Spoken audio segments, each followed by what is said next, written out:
안녕하십니까. 최영일의 시사본부 시작합니다.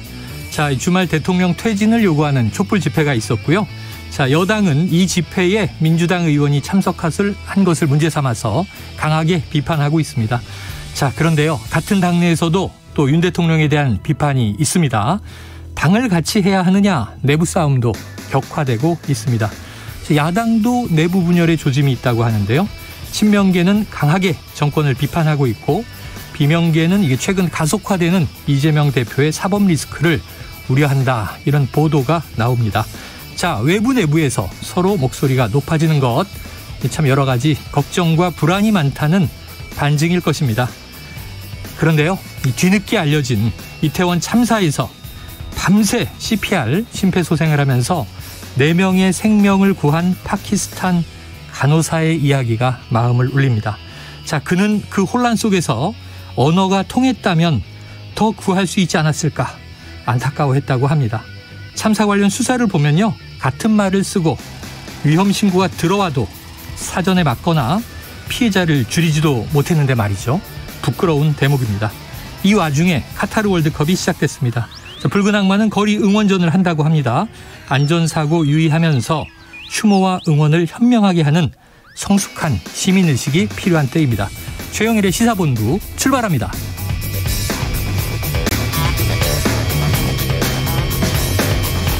네, 1부에는요, 오늘의 핵심 뉴스를 한입에 정리해드리는 한입뉴스 기다리고 있고요. 2부는 화제의 인터넷 뉴스를 다뤄보는 스트릿 뉴스파이터, 그리고 박원석 전 의원, 김준일 뉴스톱 대표를 모시고 깊이 있는 시사 분석과 재미를 동시에 잡는 일석이조, 그리고 국제본부까지 만나보겠습니다. 자, 1부 마지막에 노래 틀어드리고 있는데요. 디저트송 신청을 기다리고 있습니다. 오늘 듣고 싶은 노래가 있으시면 문자 샵 9730으로 자유롭게 보내주시기 바랍니다. 짧은 문자 50원, 긴 문자 100원이고요. 자, 오늘의 디저트송 선정되신 청취자께는 치킨 쿠폰을 보내드리고 있습니다. 많은 참여 부탁드립니다.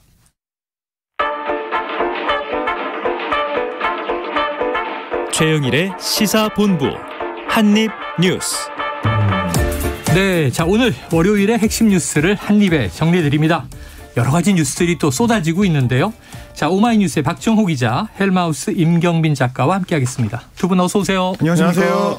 자, 이게 오늘 갑자기 나온 얘기인데요. 예, 박 기자님. 네. 윤석열 대통령이 출근길 도어스태핑, 이걸 잠정 중단했습니다. 네, 그렇습니다. 오늘부터 도어스태핑을 하지 않게 된 건데요.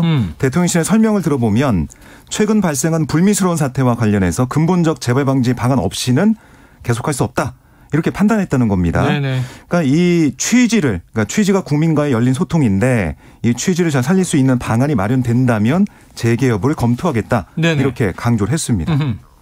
자, 이 최근 발생한 불미스러운 사태.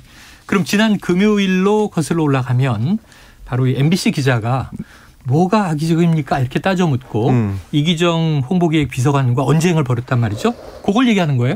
이게 이제 이중의 그 층위가 있는데요. 일단 네네. 지금 말씀해 주신 것처럼 대통령이 이제 답변을 마치고 돌아 들어가는 이제 뒤에다 대고 MBC가 뭘 악의적으로 했다는 거냐라고 이제 되질문하는 거. 그건 이제 대통령에게 물은 것이고. 그렇습니다. 네. 이제 이게 이제 불미스러운 행태다라는 어떤 입장들이 이제 여권에서 이제 하나가 있는 것 같고요. 네. 또 하나는 그때 이제 이기정 그 홍보기획 비서관이 해당 MBC 기자하고 이제 설전을 벌이는 장면이 사실상 생중계가 됐습니다. 그랬죠. 그래서 이제 질문도 못 하느냐, 이런 식으로 이제 설전을 오가고 대통령이 지금 들어가고 있는데 뒤에다 대고 그러는 게 어디 있느냐, 이제 이런 식의 그 왔다 갔다 하는 그 설전들이 이제 나오다 보니까 이 자체가 좀 문제다. 네. 그러니까 이게 이렇게 해서 대통령의 그 대통령실의 비서진하고 또다시 충돌할 수 있는 여지가 생기는 거는 이것도 그 자체로 문제가 될 수 있다라는 점을 이제 대통령실에서는 이제 짚고 있는 것 같습니다. 네. 그래서 이제 지난 주말 동안에는 원래 대통령이 지나가는 통로에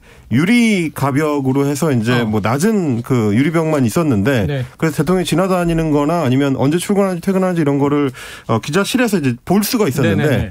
그거를 이제 좀 차단하는 목적인지 이제 가벽을 추가로 설치하는 이제 작업이 진행이 네네. 돼서 그러니까 이 사안하고 좀 연관이 있는 거 아닌가라는 질문도 나왔었는데요. 네. 오늘은 결국 이제 가벽 차원의 문제가 아니고 아예 이제 중단. 도어스태핑을 중단하는 쪽으로 나아가게 됐습니다. 그래요. 자, 그동안 도어스태핑 이제 출근길 문답이죠. 기자들과의.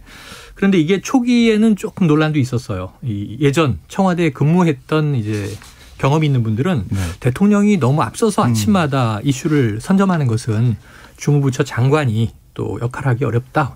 중단하는 게 옳다. 뭐 박지원 전 국정원장 등 그런 얘기를 했었는데 그럼에도 불구하고 대통령실은 이 출근길 문답을 윤석열 정부의 새로운 변화, 국민과의 또 언론과의 소통 강화로 내세워왔단 말이죠. 그런데 이게 이 MBC 이제 전용기 탑승 배제처럼 좀 너무 갑작스럽게 결정된 거 아닐까요? 그러니까 이게 이제 MBC 기자의 행동. 거기에 이제 집중할 수밖에 없어요, 사실은. 주말에는 또 이 신발을 못 신었다 이런 보도도 많았어요. 그렇습니다. 네. 그런 상황까지 계속해서 겹쳐지면서 특히 이제 경호처에 강한 우려 제기가 있었습니다. 네. 그러니까 왜냐하면 이게 경호 사항과 연결이 돼 있으니까. 왜냐하면 기자들이라고는 하지만 계속 대통령이 노출되는 그런 상황들. 네네. 이걸 지금은 괜찮지만 나중에 또 어떻게 될지 모르는 상황 아니냐. 이런 강한 우려 제기가 대통령실 내부에서 또 경호처에서 많이 나왔다는 거고요. 지금은 당장 도어스태핑을 하기보다는 좀 상황을 보면서 앞으로의 상황이 좀 어떻게 펼쳐질지 봐야 된다. 이런 얘기고 또 대통령실 내부에서는 이 도어스태핑 중단 여부와 별개로 논란을 빚은 MBC 기자에 대해서 어떠한 방식으로는 처분이 좀 있어야 된다. 네네. 이런 강경한 목소리도 지금 나오고 있습니다. 네. 사실 이제 급작스럽게 도어스태핑을 중단하는 과정에서도 참모들이 좀 적극적으로 제안을 했다. 대통령한테 이제 그런 식의 조언을 했다는 얘기들이 좀 보도가 되고 있는 걸로 봐서는 아마 뭐 대통령뿐만 아니라 대통령이 전반적으로 당분간은 좀 멈추는 게 좋겠다라고 판단한 것 같아요. 근데 이제 그 뒤에 나오는 얘기를 보면 결국 이제 MBC 기자한테 처분이 이루어져야 된다라는 거는 이게 일종의 그 단체 처벌처럼 되는 거라서 MBC 기자 한 명 때문에 이렇게 도어스태핑 자체가 중단되면 모두가 피해를 보지 않느냐. 네. 이런 기류를 형성하려고 하는 목적이 대통령실 내부에는 깔려 있는 거 아니냐라는 의심을 좀 받을 수가 있거든요. 이게 결국 이제 갈라치기처럼 보일 수가 있는 거고 보다 근본적으로는 이거를 당일날 아침에 이제부터 도어스태핑 중단 이렇게 할 수 있을 정도로 대통령이나 대통령실이 이 사안에 대해서 어떻게 보면 너무 가볍게 보고 있는 거 아닌가라는 생각이 좀 들었어요. 그러니까 이렇게 할 수 있는 것도 결국에는 대통령이 도어스태핑을 해주는 것 자체가 대통령 입장에서는 일종의 시혜적인 조치로 생각하고 있었던 거 아니냐. 그러니까 그건 내가 할 수도 있는 거고 안 할 수도 있는 거고 그거는 내 마음 상태나 내가 어떤 목적을 어디에 두느냐에 따라서 달라질 수 있는 거다.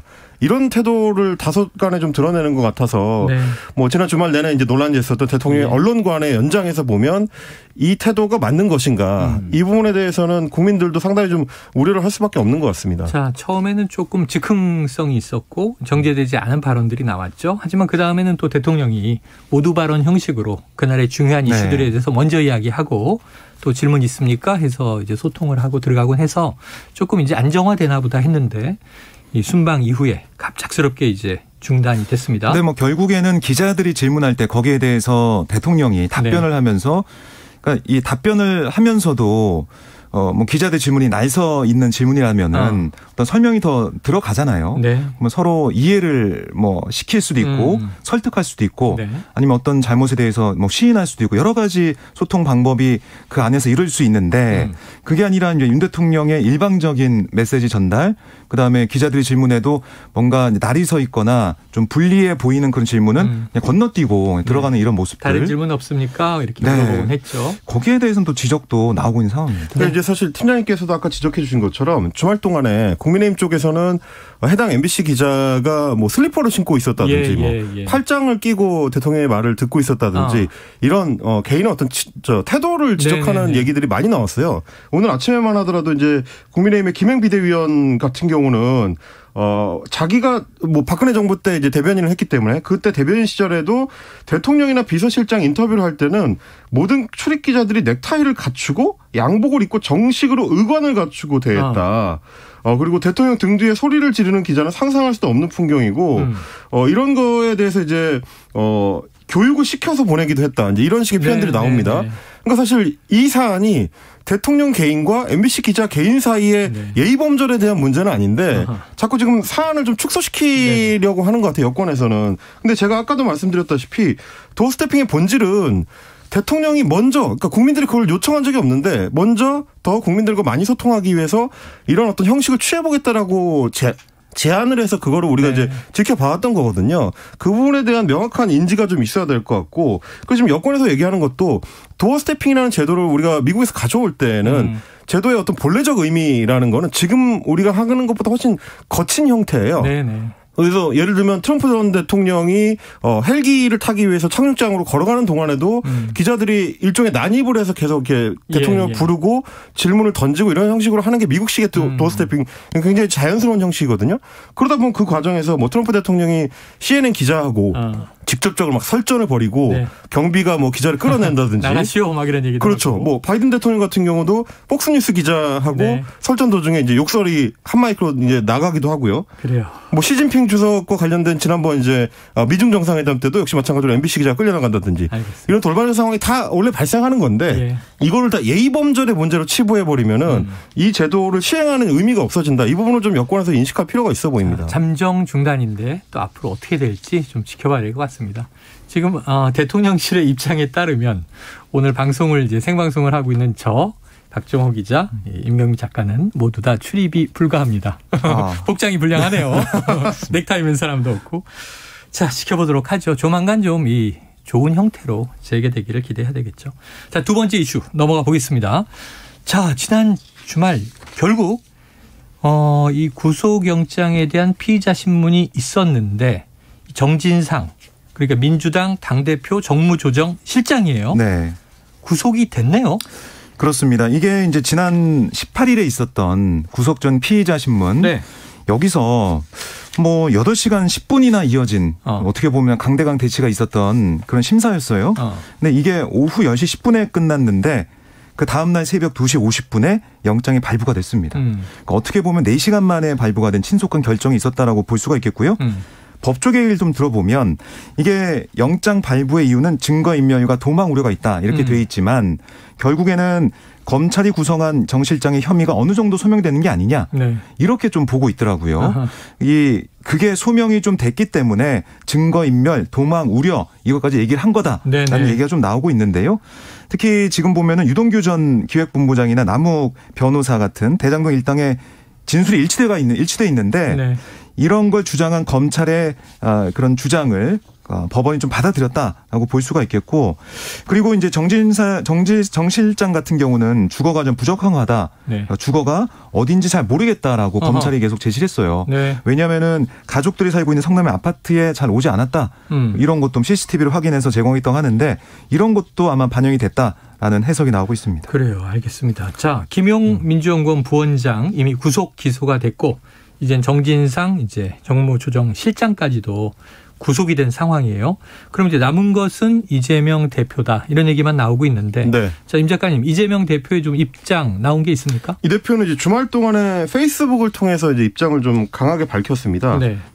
유검 무죄, 무검 유죄라는 단어를 이제 꺼냈는데요. 이게 이제 검찰이 뒤에 있으면 무죄가 되고 검찰이 없으면 유죄가 된다라는 의미로 사실 이번 이제 검찰 수사 자체에 대해서 이거는 일종의 이제 조작이거나 검찰에서 정치적 배경이 깔린 것이다라고 지금 판단하고 있다는 의미가 되겠죠. 그래서 이 페이스북을 통해서 얘기했던 거는 검찰 독재 정권의 어떤 탄압에도 민주당은 흔들림 없이 민생과 경제를 챙기고 평화와 안보를 지켜나가겠다. 이제 이렇게 얘기를 하고 있습니다. 이렇게 되면은 사실상 이재명 대표 입장에서는 뭐 김용 부원장이나 정진상 실장의 그 지금 이제 혐의 문제에 대해서 이제 전면 부정을 하게 되는 셈이고, 어떻게 보면 자신을 향해서 이제 조여오는 검찰 수사 자체에 대해서도 의문부호를 이제 미리 찍어놓는 이제 그런 형식을 취하게 되겠습니다. 다만 이제 민주당 내부에서의 일종의 단일 대오의 흐름이 이재명 대표를 향해서 이제 수사망이 좁혀올 때에도 계속해서 유지될 수 있을 것이냐. 이 부분에 대해서는 이제 여의도 내에서도 의견이 좀 분분한 상황입니다. 관련해서 지금 이제 핵심 인물 중에 하나죠. 남욱 변호사. 자, 오늘 오전에 재판이 있었는데 이재명 대표 측 연루 관계를 진술했다. 이런 보도도 지금 나오고 있네요. 그러니까 남욱 변호사가 구속기한 만료로 오늘 새벽에 석방이 됐습니다. 풀려났습니까? 그렇습니다. 그래서 뭐 기자들이 많이 이제 붙어서 물어봤는데 거기에서는 별다른 얘기 안 했어요. 근데 오늘 오전에 바로 또 법원에 출석을 해가지고 증인으로 나왔는데 이 어떤 얘기를 했냐면 조사 당시 사실대로 진술한 게 맞느냐 이런 검사의 질문에 사실대로 진술하지 못한 부분이 있다. 그래요? 사실대로 다 말씀드리겠다 이렇게 얘기를 했어요. 그러면서 이어나간 얘기가 2015년 2월부터는 천화동인 1호 지분이 이재명 당시 성남시장실 지분이라는 것을 알고 있었다. 김만배 씨에게서 들어서 알았다라고 얘기를 했고 그럼 왜 당시 그러니까 지난해 1차 조사에서는 사실대로 말을 못했냐 이런 검사의 질문에는 당시에는 선거도 있었고 겁도 많고 입국하자마자 체포돼서 조사받느라 정신이 없어서 솔직하게 말을 못했다. 이렇게 또 주장을 했습니다. 그러니까 결국에는 이 천화동인 1호 여기에 이재명 이 당시 시장 측 지분이 있었다라고 얘기하면서 지금 계속해서 나오는 것은 이 이익의 일정 부분은 이재명 측으로 흘러가게 설계가 돼 있다. 네네네. 이런 얘기를 하고 있는 거예요. 아하. 결국에는 맨 처음에 나왔던 그런 여러 가지 해명과 설명과 그런 얘기를 좀 뒤집고 있다. 네. 다 하나씩 달라지고 있다. 이렇게 볼 수가 있겠습니다. 자, 그래서 지금 네. 이 아까도 잠깐 오프닝에서 언급을 했지만 보도들을 쭉 이제 종합해서 보니까 말이죠. 민주당 내에서도 좀 결이 다르다. 내부 갈등이 있다. 하나는 이거 대여 강경 투쟁해야 한다. 검찰 공화국이다. 이런 이제 강경 노선에 민주당 의원들이 있는 것 같고 또 하나는 이건 이 대표가 좀 사과하고 책임져야 되는 거 아니냐. 이건 당이 나설 문제가 아니라 개인적인 사법 절차 아니냐. 당은 또 여기서는 무관한 거 아니냐 이런 얘기들로 갈려 있어요. 어떻게 정리할 수 있겠습니까? 사실 그 얘기는 이제 김용 부원장의 이제 구속을 둘러싼 때부터 조금씩 나오던 얘기긴 한데요. 먼저 좀 부연 설명을 하나 드리자면 이제 뭐 남욱 변호사가 이제 법정에서 하고 있는 증언들이 그럼 이제 기존에 했었던 증언들하고 완전히 배치되느냐 하면은 맥락상으로 좀 살펴볼 필요는 있습니다. 네. 이제 법정에서는 그렇게 얘기를 안 했을지 모르겠지만 기존에 이미 공개됐던 소위 말하는 이제 정영학 녹취록 내에는 비슷한 내용들이 이미 있었어요. 예를 들면 이제 김만배 씨가 천화동인 1호는 그분 것이다라고 얘기하는 대목이 있거든요.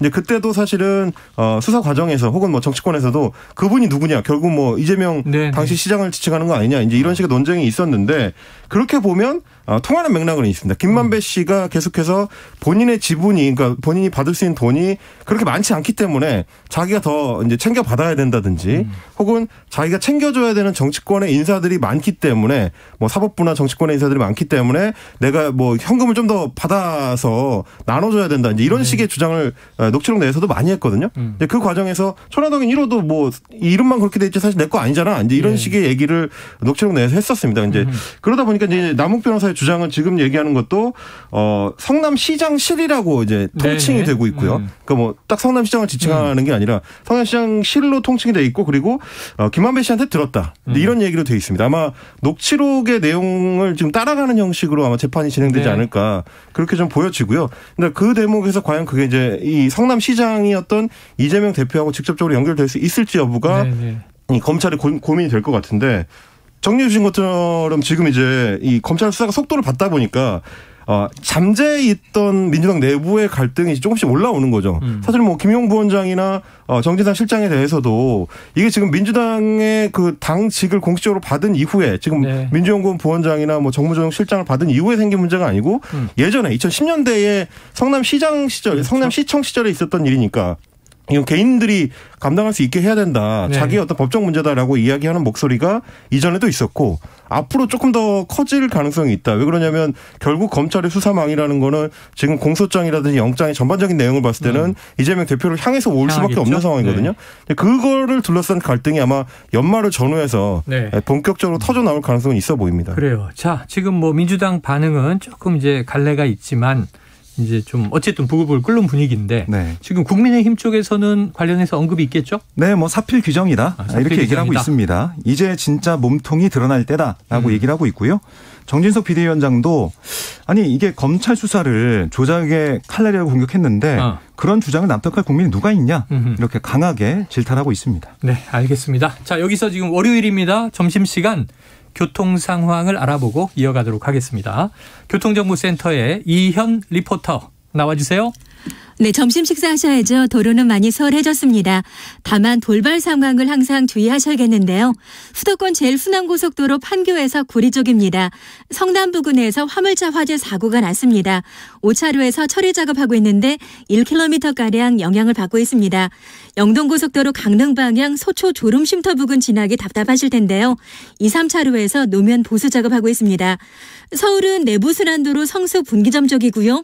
정릉 램프를 지나서 작업 중이라 홍지문 터널부터 속도가 많이 떨어집니다. 그리고 오늘 여의도에서 집회 있습니다. 여의 지하차도가 양방면으로 통제되고 있는데요. 집회는 오후 2시부터 시작되겠고요. 지금은 집회 준비 작업하고 있습니다. 의사당대로 여의도 공원에서 국회 앞 삼거리 구간 양방향이 전면 통제되고 있으니까요. 다른 길을 이용하셔야겠습니다. KBS 교통정보센터였습니다.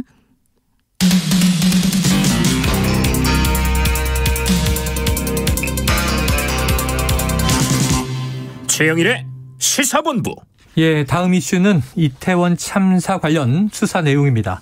지금 경찰의 특별수사본부, 이 특수본이요, 이임재 전 용산경찰서장과 최성범 용산소방서장을 피의자 신분으로 소환했고 지금 조사 중입니까? 네, 그렇습니다. 이 전 서장 같은 경우는 오늘 오전 8시 45분쯤에 네. 출석을 좀 했는데요. 취재진 앞에서 다시 한번 죄송하고 또 죄송하다. 평생 죄인의 심정을 살겠다라고 사과를 했고요. 네네. 또 세부적인 부분은 조사에 성실히 임하겠다라고 얘기하면서 참사 현장에 늦게 도착한 이유, 또 기동대 요청 여부 여기에 대해서는 조사를 통해서 밝히겠다 이렇게 얘기를 했습니다. 특수본은 이 전 서장을 상대로 사고 현장에 뒤늦게 도착하고 경찰 지휘부가 보고에 지연한 경위가 뭔지 또 기동대 배치 요청 같은 이런 것들을 지금 묻고 있는 걸로 지금 추정할 수가 있고요. 그리고 이 9시 40분쯤에는 최성범 서장이 도착을 했는데요. 네. 취재진에 그냥 일단 조사에 응하겠다 이렇게만 얘기를 했어요. 최 서장은 이 참사 직전 경찰의 공동대응 요청에도 출동하지 않고 사고 직후에는 적절한 대응을 하지 않아서 인명피해를 키운 혐의를 받고 있는데 네. 여기에 대해서는 소방관들의 여러 가지 반박이나 이런 것도 네네. 있는 상황인데요. 수사가 어떻게 진행될지 좀 봐야 될 것 같고 그리고 이제 어쨌든 지금 오늘 조사에서 핵심은 과연 이 전 서장이 기동대 요청을 했느냐, 미리 했느냐, 네. 이게 좀 쟁점인 것 같아요. 네네네. 좀 봐야 될 것 같은데 우선은 지금 진술이 좀 엇갈리고 있는 부분이 바로 지금 김광호 서울경찰청장의 진술입니다. 예. 오늘 김광호 청장이 기자들에게 서면으로 답변을 또 했어요. 예.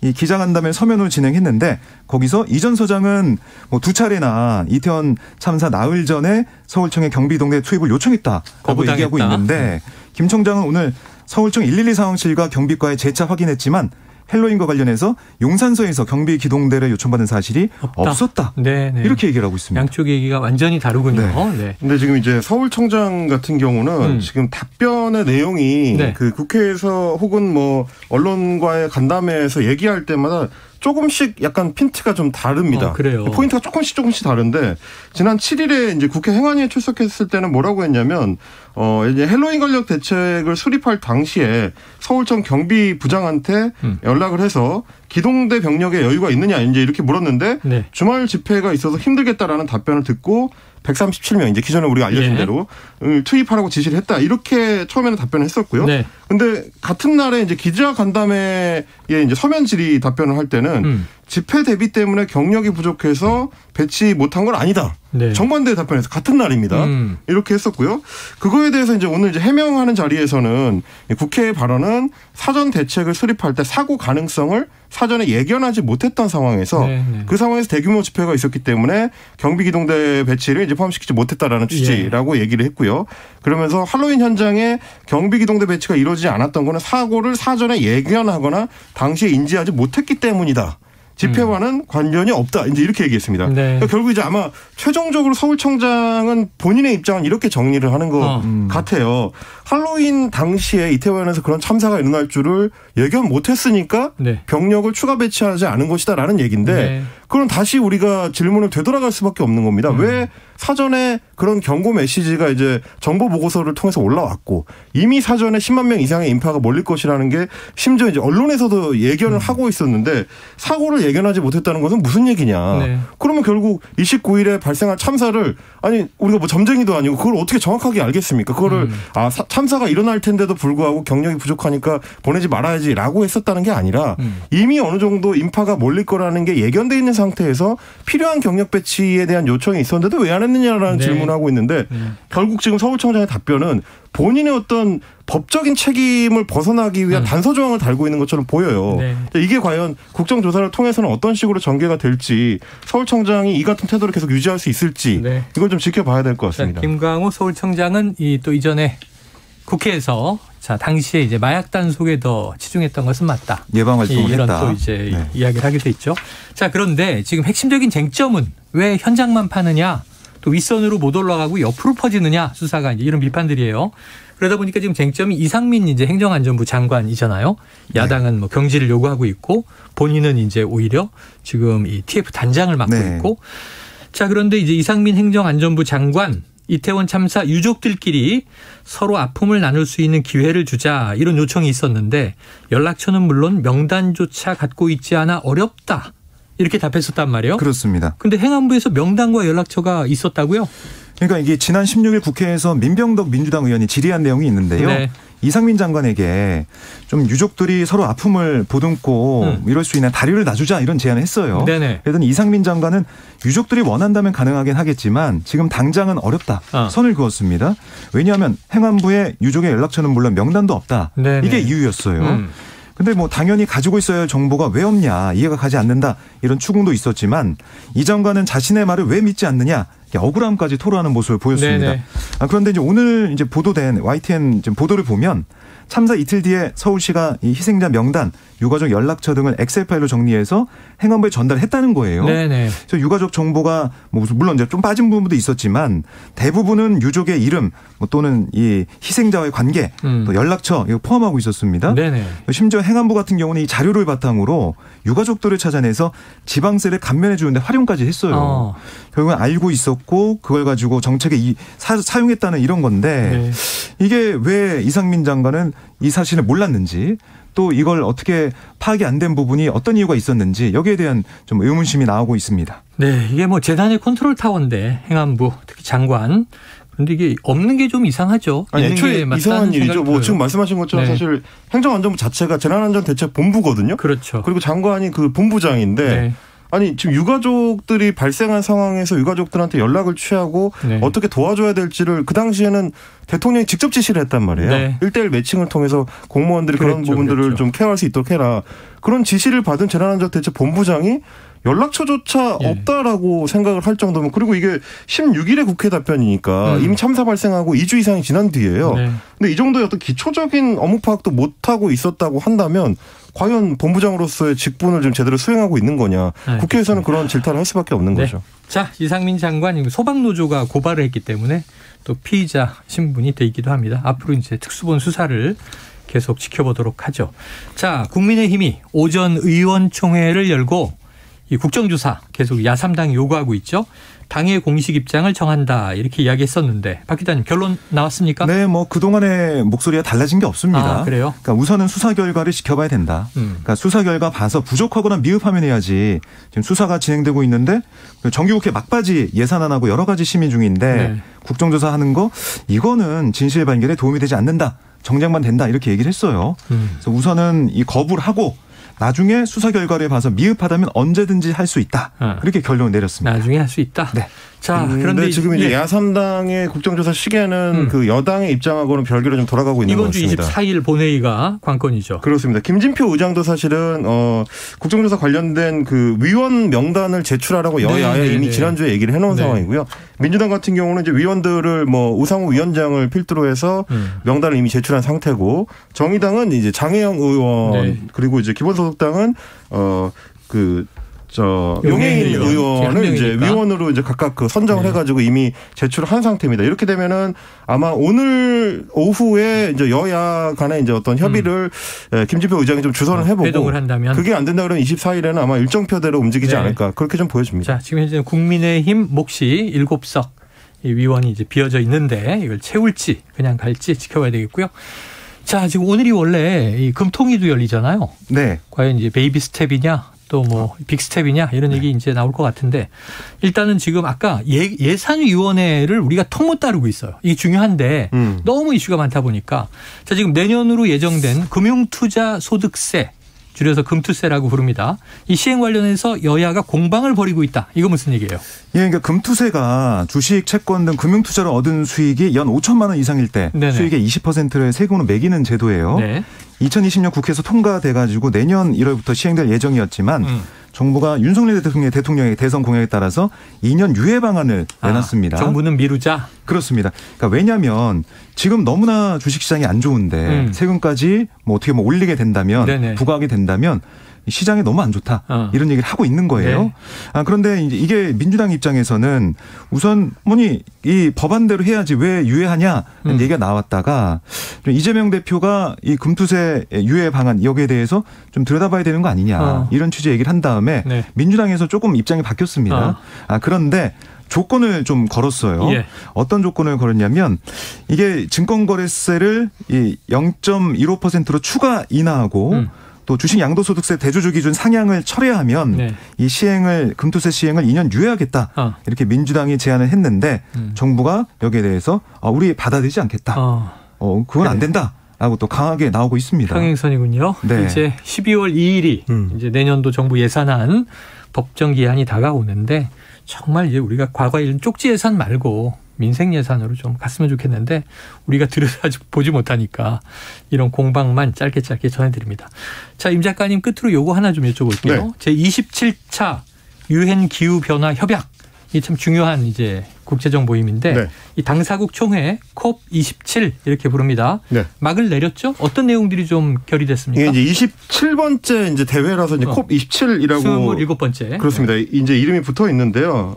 어쨌든 지난 그 협약 당사국 총회들에 비하면 진전이 한 단계 있었다는 평가를 좀 받게 되는 것 같습니다. 네. 왜냐하면 이제 이렇게 화석 연료 사용을 이제 감축하는 목표를 제시하게 되면 네. 필수적으로 소위 말하는 이제 개발도상국 국가들은 이거에 대한 이제 피해를 감수해야 되는 측면들이 있거든요. 네. 국가 발전에 있어서도 손해를 입을 수 있고 이미 발생하고 있는 기후 변화에 의해서 직접적인 피해는 아무래도 선진국들 방비가 잘 돼 있는 나라들에 비하면 개발도상국들이 많이 받고 있기 때문에 네. 그 피해에 대해서는 국제적인 보상이 필요하다. 그거에 대해서는 이번에 이제 그 공감을 이뤘고 별도의 자금을 마련을 해가지고 개발도상국들을 지원할 수 있는 방안을 만들자라는 데까지는 지금 합의를 했습니다. 근데 이제 누가 얼마나 돈을 낼 것이냐 이걸 결정을 못했기 때문에 네. 기준선을 만드는 작업이 앞으로는 훨씬 더 길고 어려운 싸움이 남아있을 것 같습니다. 자, 우리에게도 이것은 굉장히 좀 어려운 난관이 될 것 같아요. 지켜보면서 또 잘 국제적인 이제 부응을 우리도 해야 되겠죠. 자, 어제 카타르 월드컵이 드디어 막을 올렸습니다. 첫 번째 주최국 경기는 역사상 최초로 카타르 주최국이 졌다고 하죠. 자, 오늘 한입뉴스 여기까지 정리하겠습니다. 박정호 오마이뉴스 기자, 헬마우스 임경빈 작가 수고하셨습니다. 고맙습니다. 자, 디저트송은요. 청취자 0090님께서 자, 코로나와 여러 가지 우울하고 어려운 사회적 분위기 속에서도 월드컵이 개막이 되었네요. BTS 정국이 공식 주제가를 개막식에서 불렀습니다. 이것을 보니 그래도 뿌듯한 기분이었습니다. 드리머스, 이게 공식 주제가거든요. 디저트송으로 신청하셨습니다. 노래 듣고 2부로 돌아옵니다.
안녕하세요.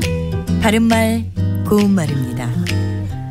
타고난 능력은 제각기 달라서 익숙지 않은 일인데도 옆에서 보고는 바로 따라하는 사람이 있습니다. 이런 재주가 있을 때 우리는 눈썰미라는 단어를 써서 눈썰미가 있다, 눈썰미가 좋다 또는 눈썰미가 남다르다와 같이 표현합니다. 또 한 번만 들어도 잊어버리지 않는 재주를 가리키는 표현도 있는데요. 이것은 귓썰미라고 합니다. 예를 들어서 그는 귓썰미가 있어서 한 번 들은 곡조를 그대로 흥얼거릴 수 있다, 이렇게 말할 수 있겠죠. 사람에게 어떤 부분에 재주가 있느냐에 따라서 부르는 표현은 여러 가지가 있습니다. 말을 잘하는 슬기와 능력은 말재주, 글을 쉽게 깨치거나 잘 짓는 재주는 글재주라고 하지요. 또 손으로 무엇을 잘 만들어내거나 다루는 재주는 손재주인데, 이것은 손을 놀려서 무엇을 만들거나 어떤 일을 하는 재주를 뜻하는 솜씨와도 비슷합니다. 참고로 눈썰미와는 조금 다르지만 눈으로 본 것을 잊지 않고 잘 기억하는 재주를 가리키는 것으로 눈총기란 표현도 있습니다. 눈총기가 좋다 같이 말할 수 있는데요. 총기란 단어에는 총명한 기운이란 뜻도 있지만 좋은 기억력이란 뜻도 있습니다. 바른말 고운말, 아나운서 변희영이었습니다.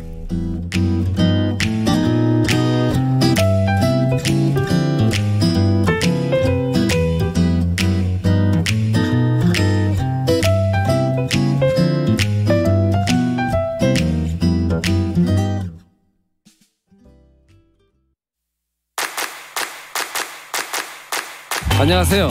한국 축구 대표팀의 골문을 책임졌던 골키퍼 김병지입니다. 다시 월드컵의 시간이 돌아왔습니다. 모두가 힘든 요즘 축구를 통해 위안을 받는 월드컵이 되길, 그래서 그라운드를 뛰는 선수도 응원을 하는 우리도 행복한 시간 됐으면 좋겠습니다. 위로와 감동을 전합니다. 2022 카타르 월드컵 특집 함께 꾸는 꿈 라디오 코멘터리 박스. 2022년 카타르 월드컵 이야기 KBS 1라디오와 함께 해주세요. KBS 1라디오에서는 2022 카타르 월드컵 조별리그 한국 국가대표팀의 경기를 해설 중계합니다. 1라디오 유튜브 채널과 인터넷 라디오 콩으로도 월드컵을 만나보세요. KBS 1라디오 2022 카타르 월드컵 특집 함께 꾸는 꿈 라디오 코멘터리 박스.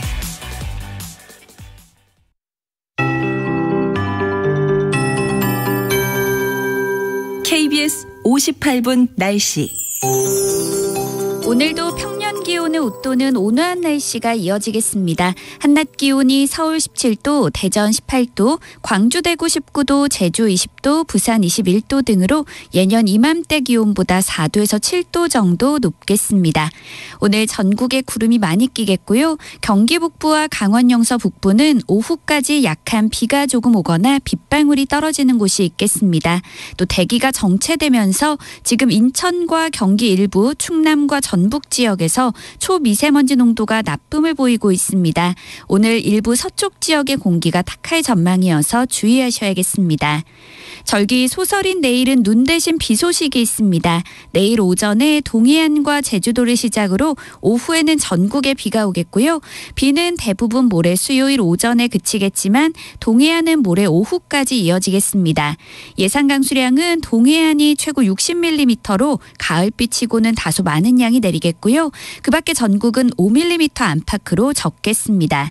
내일은 흐리고 비가 오면서 오늘보다 기온이 2도에서 5도가량 떨어지겠고, 이번 주 기온은 내림세를 보이면서 주 후반에는 낮에도 쌀쌀해지겠는데요. 그래도 이번 주까지는 평년 기온보다 조금 높겠습니다.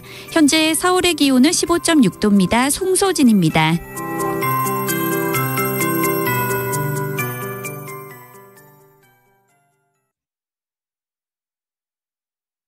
정성을 다하는 국민의 방송 KBS가 한시를 알려드립니다. AM 711kHz, FM 97.3MHz, KBS 1라디오입니다. HLKA.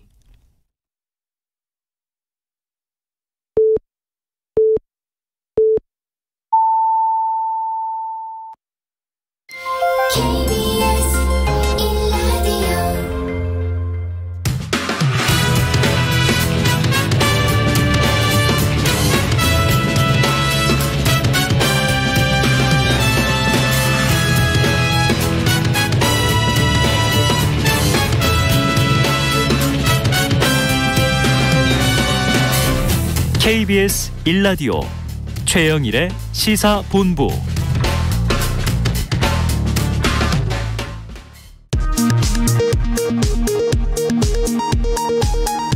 이 시각 라디오 정보센터 뉴스입니다. 윤석열 대통령의 출근길 문답이 중단됐습니다. 대통령실은 최근에 불미스러운 사태 때문이라고 했는데 지난주 MBC 기자와 대통령실 비서관의 설전을 뜻하는 것으로 보입니다.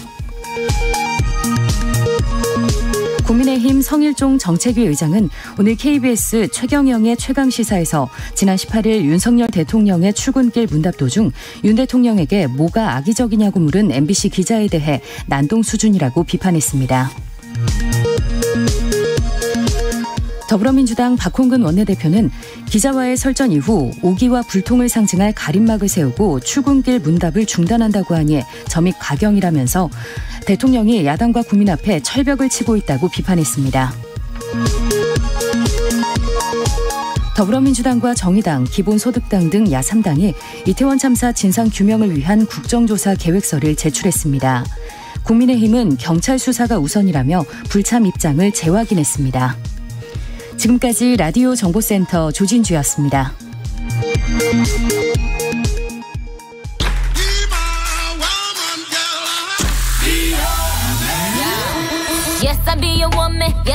네, 인터넷에서 화제가 됐던 뉴스를 다뤄보는 스트릿 뉴스 파이터 시작하겠습니다. 스픽스의 박영식 에디터가 나와 있습니다. 어서 오세요. 반갑습니다. 자, 월드컵이 개막했단 말이죠. 네. 그럼 첫 소식은 월드컵이 온라인에서는 후끈후끈 하겠네요. 네, 그렇습니다. 월드컵이니까 월드컵 이야기를 해보려고 하는데 네네. 월드컵에 우승한 팀에게 주는 트로피 이름은 바로 월드컵입니다. 아, 그래요? 그렇습니다. 줄림의 컵 아니에요? 아니었습니다. 네네. 그거는 1970년까지 쓰였고요. 71년부터 이제 이 월드컵이 쓰이고 있는 건데요. 뭐 사진으로 영상으로 많이 접해 보셨을 겁니다. 사람 2명이요. 지구 모양을 떠박치고 있는 모양으로 익숙해요. 만들어진 네. 이 트로피. 50주년을 사실상 올해로 맞이했다고 하는데요.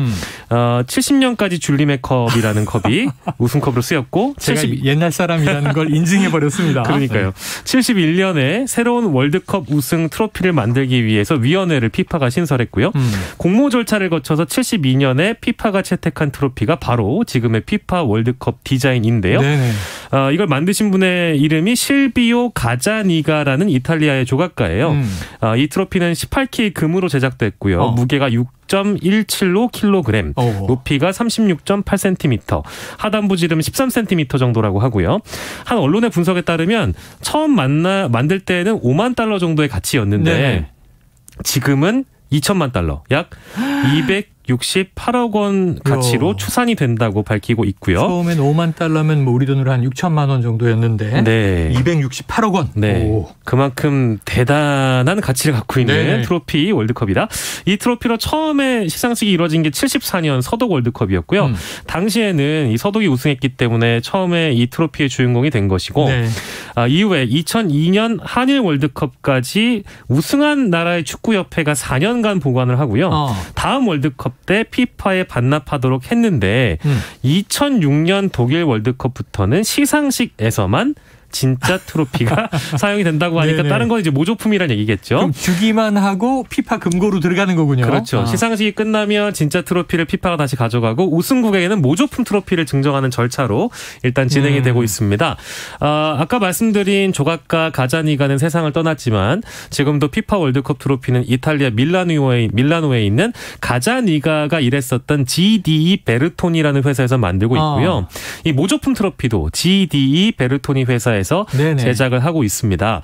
월드컵 끝나면 우승 트로피는 다시 이탈리아의 GDE 베르토니로 보내져서 시상식 과정 등에서 생길 수 있는 손상 등을 수리한 뒤에 스위스 츄리히의 피파 박물관에 보관이 되는 절차라고 하네요. 이야, 이게 뭐 200억이 넘으면 이것도 상당히 좀 위험한데 네. 범죄의 대상이 될 수 있겠어요. 그렇죠. 근데 이게 4년마다 줬다가 옮기면 네. 사실 우승을 했지만 이제 남는 게 없는데 모조품이라도 줘야 이렇게 전시해 놓죠. 우승의 영광 자체로 또 네네. 가슴속에 새기는 거죠. 그러니까 이제 본 트로피는 18K. 네네. 그리고 모조품은 도금. 뭐 이렇게 되지 않을까? 네. 가격이 싸겠죠. 네. 자, 두 번째 소식도 이 월드컵 관련 뉴스라고 보는 게 좀 무방해 보입니다. 자, 월드컵 기간은 뭐니 해도 치킨. 그렇습니다. 치맥 이게 필수일 텐데 그런데 지금 배달을 걱정하는 목소리가 나오고 있다고요? 네, 그렇습니다. 개막은 오늘부터 했지만 네. 24일에 한국 우루과이전 기다리고 있잖아요. 야, 목요일 밤이에요? 그렇죠. 목요일 밤 10시인데요. 네. 그 날을 기점으로 해서 배달 대란이 일어나지 않을까 하는 우려의 목소리가 나오고 있는 이유가 무엇인가? 보시면 라이더 유니온과 민주노총 서비스연맹 배달 플랫폼 노조로 이루어진 쿠팡이츠 공동교섭단이 네. 오는 24일부터 집중 파업에 돌입할 계획이라는 소식입니다. 네. 이날은 말씀드린 대로 한국과 우루과이전 경기 날이라서 자영업자들이 배달 주문이 2배가량 폭증할 것으로 예상하고 있고 치킨 대란이 벌어지는 것 아니냐 이런 목소리를 내고 있는데요. 일단 교섭단의 주장을 실어드리면 네. 자영업자로부터 배달료 명목으로 6,000원을 걷는데 라이더에게 2,500원만 지급하는 걸 납득할 수 없다. 기본 배달료 2,500원에 노동자들이 쿠팡이츠를 떠나는 일이 벌어지면서 네. 피크 시간에만 라이더들이 몰렸다가 빠져나가는 일이 발생한다면서 이런 주장을 하고 있고요. 여러 요구 사항들을 또 이제 교섭단 쪽에서는 하고 있습니다. 네. 근데 실제로 통상 월드컵이나 스포츠 이벤트가 있는 날에는 당연히 배달앱 주문량이 2배가량 증가하고 그렇겠죠. 있고요. 지난 2018년 평창 올림픽 당시에 온라인 음식 배달액은 전년 대비 70%가 폭증했습니다. 네네. 2019년 국제축구연맹 U20 월드컵 결승전 때는 배민의 주문 건수가 150만 건으로 집계되기도 했으니까 네. 24일에 진짜 실제로 치킨 대란이 벌어질 수도 있겠다라는 우려는 많이 나올 수밖에 없겠죠. 네. 서울에서 치킨집을 운영하시는 프랜차이즈 치킨집을 운영하시는 A 사장님의 말씀을 전해드리면 월드컵 경기 날은 배달앱 가릴 것 없이 그야말로 주문이 폭증하는 날이다.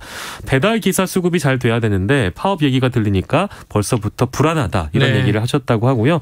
그런데 상당수의 배달 기사들은 반대로 치킨 대란이 있겠냐? 없을 것이다. 이렇게 입을 모으기도 합니다. 최근에 배달기사 수익이 급감함에 따라서 대목의 파업을 한다고 하면 그 파업에 동참하는 기사들이 많이 있겠냐? 이제 이런 목소리도 또한 네. 나오고 있다는 점 말씀드렸습니다. 자, 그런데 이제 라이더들의 목소리도 좀 귀담아 들어봐야죠. 6,000원을 배달료 명목으로 떼가는데 그중에 2,500원이면 반도 안 되는 금액을 실제로 라이더에게 준다. 그럼 나머지는 어디로 가는 거냐 이런 문제가 있고요. 그렇습니다. 자, 어쨌든 대목에 파업 없이 잘 좀 타결이 되기를 기원해 봅니다만 사실은 저도 피자 시키면요. 네.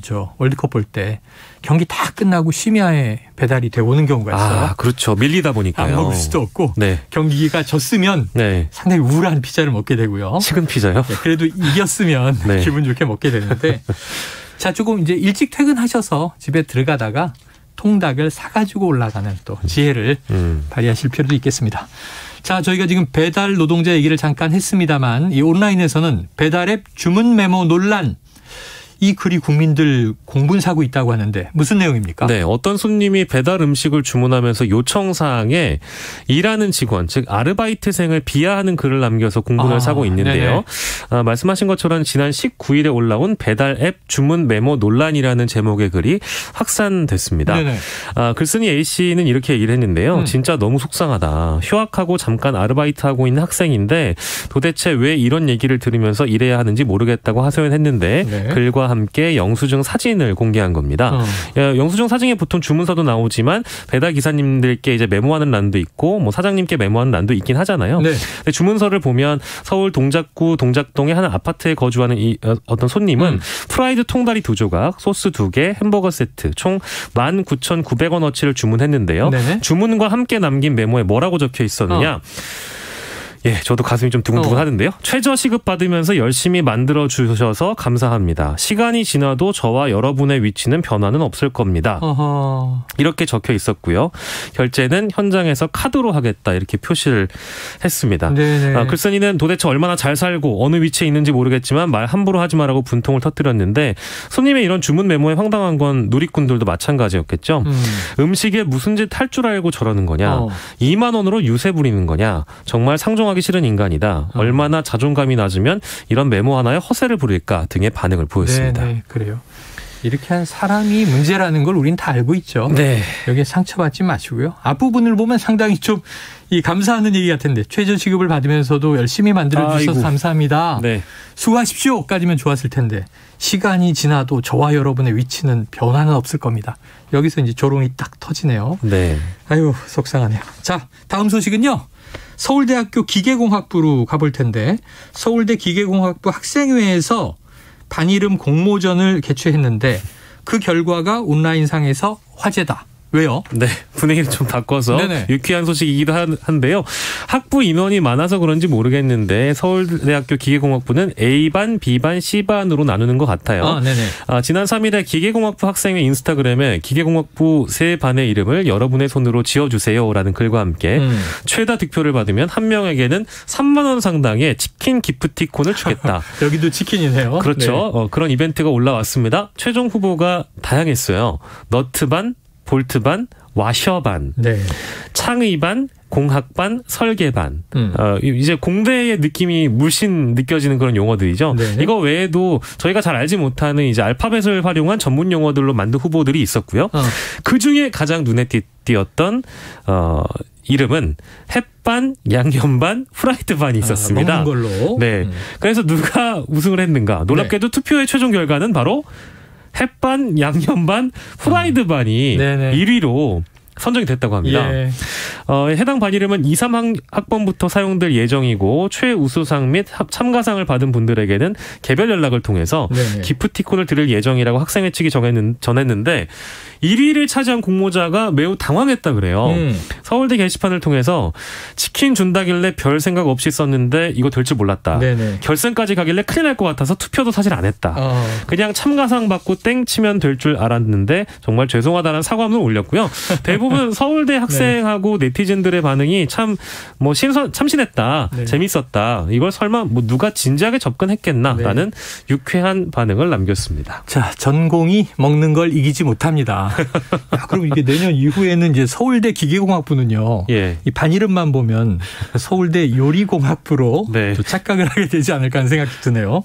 자, 다음 소식 만나보겠습니다. 수능은 이미 끝났는데 자, 수능 시험에 방해가 됐다라고 전해지는 논란의 헤어스타일? 이게 뭡니까? 그렇습니다. 이게 바로 목격이 됐다고 해요. 2023년도 대학 수학능력시험 끝나고 특정인의 머리 모양 때문에 시험에 방해를 받았다라는 글이 여러 커뮤니티에 올라왔는데요. 여러 수험생이 포착한 사진에는 성게, 해산물, 성게를 연상하게 하는 독특한 머리 모양의 수험생의 모습이 담겨 있고 뾰족뾰족하단 말이죠. 그렇죠. 뾰족뾰족한데 좀 많이 큽니다. 저도 사진을 보니까 굉장히 크게 뾰족뾰족해요. 그래서 이 수험생을 봤다는 목격담도 이어졌고요. 한 수험생이 밝히기를 중요한 수능날에 모든 이들의 시선을 받을 정도로 파격적으로 등장한 이 해당 수험생 때문에 시험에 집중이 어려웠다. 고소하고 싶다. 이렇게 표현을 했고요. 네티즌들은 이른 아침부터 저 머리를 만들었을 생각을 하니까 어이가 없다. 중요한 날 민폐다. 이런 격한 반응을 나타내기도 했는데요. 일부에서는 복장은 자유다. 신경 안 쓰는 게 상책이다라면서 대수롭지 않다는 의견도 있었습니다. 그래요. 자, 헤어스타일이 민폐가 됐다. 이게 참 의견이 분분할 수밖에 없는데. 그렇습니다. 표현의 자유냐, 이게 수능 민폐냐. 이게 시험 빌런 이렇게 부르더군요. 시험 빌런이라고 칭해야 될지 모르겠는데 사실 시험 볼 때는 다 이게 예민해져 있으니까 좀 사소한 행동도 좀 신경 쓰이기 마련 아닙니까? 그렇습니다. 대부분 다 그러실 수 있어요. 사실 중요한 시험이 있을 때마다 시험에 방해되는 수험생들을 만났다 이런 후기글은 어렵지 않게 매 시험마다 찾아볼 수 있는데요. 대체로 듣기 평가를 하는데 한숨을 쉬었다라든지 헛기침을 했다라든지 이런 수험생들 때문에 내가 집중이 어려웠다. 이런 호소를 하는 내용들이고요. 뿐만 아니라 대각선에 앉아있는 수험생이 다리를 계속 떨었다. 아이고, 이 신경 쓰이죠. 그리고 왜 시험장에 형광옷을 입고 오는지 이해할 수 없다. 이런 내용들이고요. 그런데 이걸 법적으로 어떻게 해볼 수는 없을 것 같습니다. 그렇겠죠. 수능 날에 독특한 복장을 하거나 소음을 일으켰다는 것만으로 형사처벌이 이어지긴 어려워 보인다는 전문가들의 의견이 대부분이고요. 다만 만약에 시험 도중에 난동을 부렸다. 실질적으로 시험 운영에 방해가 됐으면 공무집행 방해죄로 처벌할 수 있다고 하고요. 마음을 다스리라는 조언을 입시 전문가들이 많이 하는데 중요한 시험에는 의연한 자세를 유지하며 감독관에게 정당한 이의 제기를 하는 것이 먼저다라고 조언을 하고 있고요. 직접적으로 이걸 사실 같은 공간에 있는 그 학생에게 이른바 시험 빌런에게 직접적으로 말하면 개인 간의 시비가 붙을 수 있기 때문에 간접적으로 감독관을 통해서 말하는 것이 좋다고 설명하고 있는데 시험 때마다 예민하신 분들은 시험을 볼 때마다 다 등장할 수도 있고 저 또한 예민했던 사람이기 때문에 그런 마음을 이해 못할 바는 아닌 것 같습니다. 알겠습니다. 오늘 말씀 여기서 정리하죠. 지금까지 스픽스의 박영식 에디터였습니다. 오늘 말씀 고맙습니다. 감사합니다.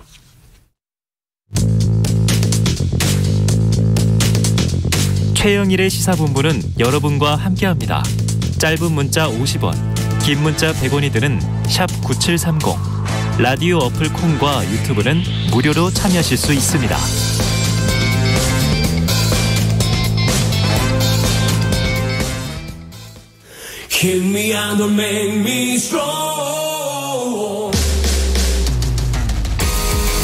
네, 매주 월요일 깊이 있는 시사 분석과 또 재미를 동시에 잡는 코너입니다. 함께해 주실 두 분 소개해드리죠. 박원석 전 의원님, 김준일 뉴스톱 대표 나오셨습니다. 두 분 어서 오세요. 안녕하십니까. 네, 자 일석이조 본격적으로 시작해보죠.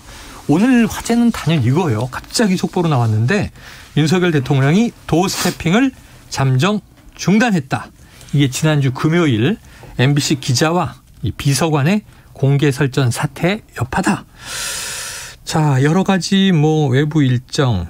사실 오늘은 이 외부 일정은 크게 없었던 것 같아요. 근데 기자들 만나지 않고 그냥 집무실로 향했습니다. 도어 스태핑 잠정 중단. 김주일 대표님 어떻게 보셨습니까? 울고 싶은데 뺨 때려준 격이다. 이런 것 같아요. 네. 네네네. 대통령이 용산으로 이전하는 이유 중에 하나가 국민과의 소통을 더 넓게 하겠다. 네. 그리고 기자들하고 격이 없이 만나겠다. 이런 거가 이유 중에 하나였잖아요. 그렇죠. 청와대를 그러니까 국민들 품에 돌려주겠다도 하나가 있었고요. 근데 그 양대 축의 하나가 이제 사실상 무너졌다. 근데 계속 국민의힘 내부에서도 그러고 좀 그만했으면 좋겠다. 그런 얘기 많았죠. 심지어는 홍준표 지금 대구시장 같은 경우에 잘한 결정이다 이런 얘기까지 하는데. 그래요. 대통령이 정제되지 않은 발언을 자주 하시니 그래서 이게 조금 헤드라인을 장식하니 이거에 대한 부담감이 분명히 대통령실에는 있었던 것 같은데 지금 여러 가지 이유를 대고 지금 중단을 하게 된 거는 속 내심으로는 좋아할 겁니다. 근데 그 이유가 너무 그 박지원 전 국정원장 말씀을 딱 빌리자면 너무 좁쌀 같다. 이유가 좀 좁쌀 같다 이런 생각이 많이 드네요. 네, 알겠습니다. 자, 그럼 박 의원님은요? 이제 도어 스태핑이 아니고 도어 스토핑이 된 거죠. 잠정 중단하지 말고 아예 중단했으면 좋겠고요. 물론 이제 이렇게 도어 스태핑을 중단하게 된 배경 이유 이거는 참 공감하기 어렵죠. 그럼에도 불구하고 그동안에 그 대통령실 이전까지 하면서 국민과 소통하겠다는 도어 스태핑이 정말 취지에 맞게 잘 운영됐는가 보면 그렇지 못해요. 진정한 소통이라고 하기 어렵고 그냥 보여주기식의 형식에 치중한 그런 소통의 방식이었는데 그렇게 하느니 차라리 정제된 어떤 기자 간담회나 이런 거를 정례화해서 도어 스태핑을 대신했으면 좋겠다 이런 생각이 들고 물론 그 도어 스태핑을 이렇게 중단하면서 MBC 기자와 그저께 있었던 그 비서관과의 설전을 두고 심각한 문제다. 대통령실이 이런 입장을 밝혔는데 제가 보기에는 대통령과 대통령실의 언론관이 좀 심각한 문제인 것 같아요. 물론 이제 MBC 기자의 그런 언성을 높이는 듯한 질문, 또 복장 이런 어떤 주변적인 걸 가지고 문제 제기를 하는데 본질은 어쨌든 지난 그 뉴욕에서의 EXX 발언을 보도했다는 이유로 일종의 이제 보복성 전용기 탑승 배제 조치를 취했고 그걸 거기서 중단한 게 아니고 확전을 했잖아요. 대통령이 도어 스태핑에서 이게 동맹을 이간질을 하려는 그런 아주 악의적인 보도고 헌법 수호의 문제다. 근데 그렇게까지 얘기하는데 가만히 있을 기자가 어디 있습니까? 그럼 기자가 아니죠. 그런 면에서 굉장히 권위주의적인 그런 언론관을 지금 대통령과 대통령실이 갖고 있다. 유감스럽습니다. 알겠습니다. 자, 이제 지난주에 저희가 이제 기자들의 취재 뒷이야기를 들으면서 자, MBC에 대한 이 전용기 탑승 배제 이게 워낙 갑자기 이루어졌잖아요. 출국 전전날 밤에 문자로 통보됐다는 거 아닙니까? 그래서 이제 혼란이 막 있었는데 그럼 이거 누가 결정했을까? 대통령이 직접 결정했을까? 참모들의 제안일까? 그렇다면 누굴까? 그랬는데 오늘도 지금 이제 궁금한 이거는 대통령이 결정인가? 어떻게 보십니까? 지난주에 이런저런 얘기를 저도 들었어요. YTN 출신의 이기정 홍보기획 비서관하고 경향신문 출신의 강승규 시민사회 수석 이 두 분이 역할을 많이 했다. 언론인 출신인데. 이런 얘기들을 이제 들었는데 이런 거 하라고 홍보 기획 비서관 하시고 시민사회 수석 하시는지 잘 모르겠습니다. 그러니까 뭐 이게 뿌리에 뿌리를 올라가 보면은 결국은 대통령의 어떤 발언이잖아요. 그거에 대해서 국민의 한 70% 정도는 대충 다 바이든으로 듣고 네. 한 30% 안 되게가 이제 날리면으로 들었는데 왜 이렇게 불리한 국면을 정무적으로 계속 끌고 가가지고 지금 여기까지 끌고 오는지 잘 이해가 안 돼요. 사실 네. 이분들이 중용되고 있다라면은 대통령실의 실력을 알겠습니다. 이런 분들이 중용되고 있고 이런 분들의 의견이 이런 식으로 선택되는 게 정말로 이 대통령 지지율과 국정 수행 동력에 정말로 회복에 도움이 되는지를 아마 스스로 한번 판단해 보시면 알 거예요. 네, 네. 그래요. 자, 지난 금요일이었습니다. 저희도 이제 다루기도 했는데 MBC 출입 기자 그리고 말씀하신 대통령실 이기정 홍보기획 비서관 간에 설전이 있었어요. 대통령이 이제 도스집행 마치고 들어가는데 뒤에서 뭐가 악의적이란 말입니까? 하고 이제 기자가 물어보는데 이걸 비서관이 막았으면서 이제 설전이 벌어졌죠. 박 의원님은 이 장면 어떻게 보셨습니까? 저는 이제 언론은 질문하는 게 언론의 역할이라고 생각을 해요. 네. 그리고 그 질문은 어쨌든 국민을 대신해서 하는 질문인 거고. 근데 대통령이 먼저 도어 스태핑에서 제가 앞서도 말씀드렸지만 MBC의 보도에 대해서 동맹을 이간질하는 아주 악의적인 보도다. 대통령의 헌법 수호의 의무 네. 차원에서 전용기 배제 조치를 취했다라는 어마어마한 말을 쏟아내는데 사실은 뭐 이치에 맞지 않는 그런 얘기고 그런 얘기를 들은 당사자인 그 MBC 소속의 기자가 당연히 좀 질문할 수 있다고 생각해요. 네네. 거기서 목청이 높아졌느냐. 그 질문이 좀 태도가 불경했느냐 이런 건 본질이 네네네. 아니에요. 그러나 대통령이 답변하지 않을 권리도 있죠. 답변하지 않고 들어갔습니다. 네네네. 그 뒤에 대고 한 번 더 질문을 했지만 네네. 역시 답변은 안 했는데 이게 대통령 홍보기획 비서관이 감히 대통령한테 그런 태도로 질문하느냐라는 식으로 기자를 나무란 거지 않습니까? 네네네. MBC 기자 입장에서는 뭐 막 그 속된 말로 빡친 거죠. 그 상황에서. 그래서 왜 도어스태핑이라는 게 그럼 묻고 답하기 위해서 있는 건데 왜 질문을 가로막느냐. 이렇게 편협하고 권위주의적인 언론관이 문제다. 네네. 이런 설전이 이어졌고 지금까지 그 여파가 오고 있고 급기야 이제 도어스태핑을 중단하는 네. 상황까지 왔는데 저는 당시에 그 설전 자체보다 이 문제가 어디서 연유됐고 예. 어떤 전개 과정을 갖고 있는지 전체를 봐야 될 것 같아요. 그렇게 봤을 때 대통령이 말씀하시는 자유라는 것의 핵심적 가치가 언론이나 표현의 자유인데 그런 언론이나 표현의 자유를 빼놓은 자유라는 거는 네. 굉장히 공허한 얘기고 그 대통령이 허락한 자유를 따르라는 얘기잖아요. 그거에 따른 국민이나 언론이 지금 대한민국에 어디가 있습니까? 대통령은 좀 자유를 찾으시기 전에 이성을 먼저 찾았으면 좋겠습니다. 네. 자, 대통령실은 좀 사안을 심각하게 보고 있다. 그리고 이제 정부 여당에서 여러 가지 얘기가 나왔어요. 뭐 신발이라든가 팔짱이라든가 좀 기자의 태도 문제, 뭐 고성 이런 것들을 문제 삼고 있는 것 같은데 자, 여기서 이제 뭐 김준일 대표가 기자시니까 기자 출신이고 자, 기자는 이렇게 질문할 수 있습니까?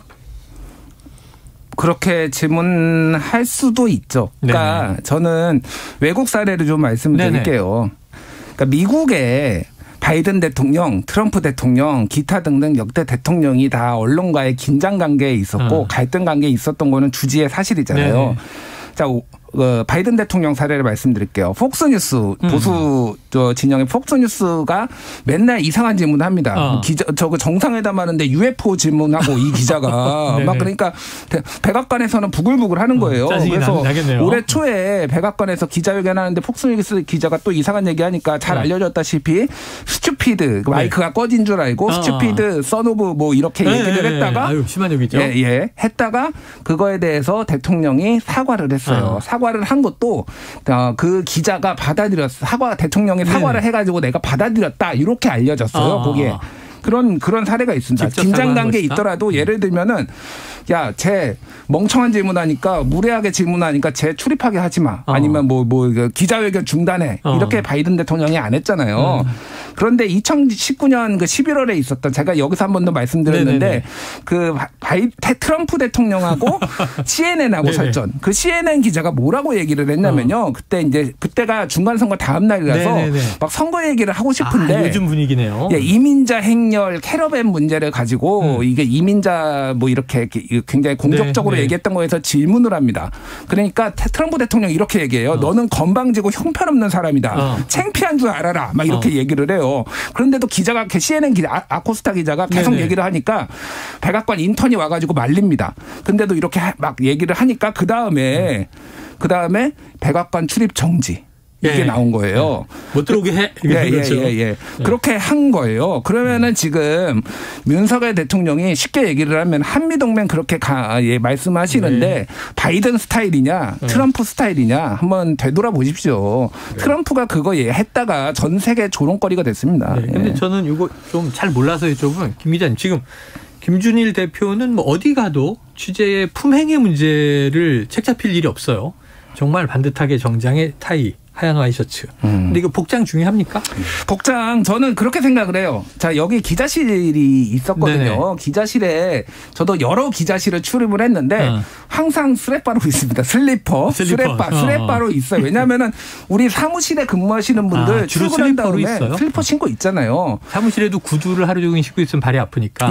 슬리퍼를 신고 있는 기자들이 태반이고 만약에 아침에 급하게 내려가야 된다라고 한다라면 슬리퍼를 신을 수도 있는데 가급적 이면 대통령을 만나는 자리니 의관을 정지하는 게 좋겠다라는 생각은 합니다. 근데 뭐 슬리퍼를 신는 게 적절하다고 생각하진 않지만 이게 이렇게 공격받고 이 문제가 그럼 언론의 자유의 본질과 맞닿아 있는 문제냐. 팔짱을 끼고 있고 뭐 삿대질도 하고 뭐 고성도 지르고 다른 나라는 다 그럽니다. 그런다고 이 기자를 뭐 도어 스태핑을 중단한다든지 벽을 만든다든지 그런 식으로 안 하거든요. 그러니까 과도하다라는 말을 안 할 수가 없는 거죠. 알겠습니다. 자, 대변인실은요.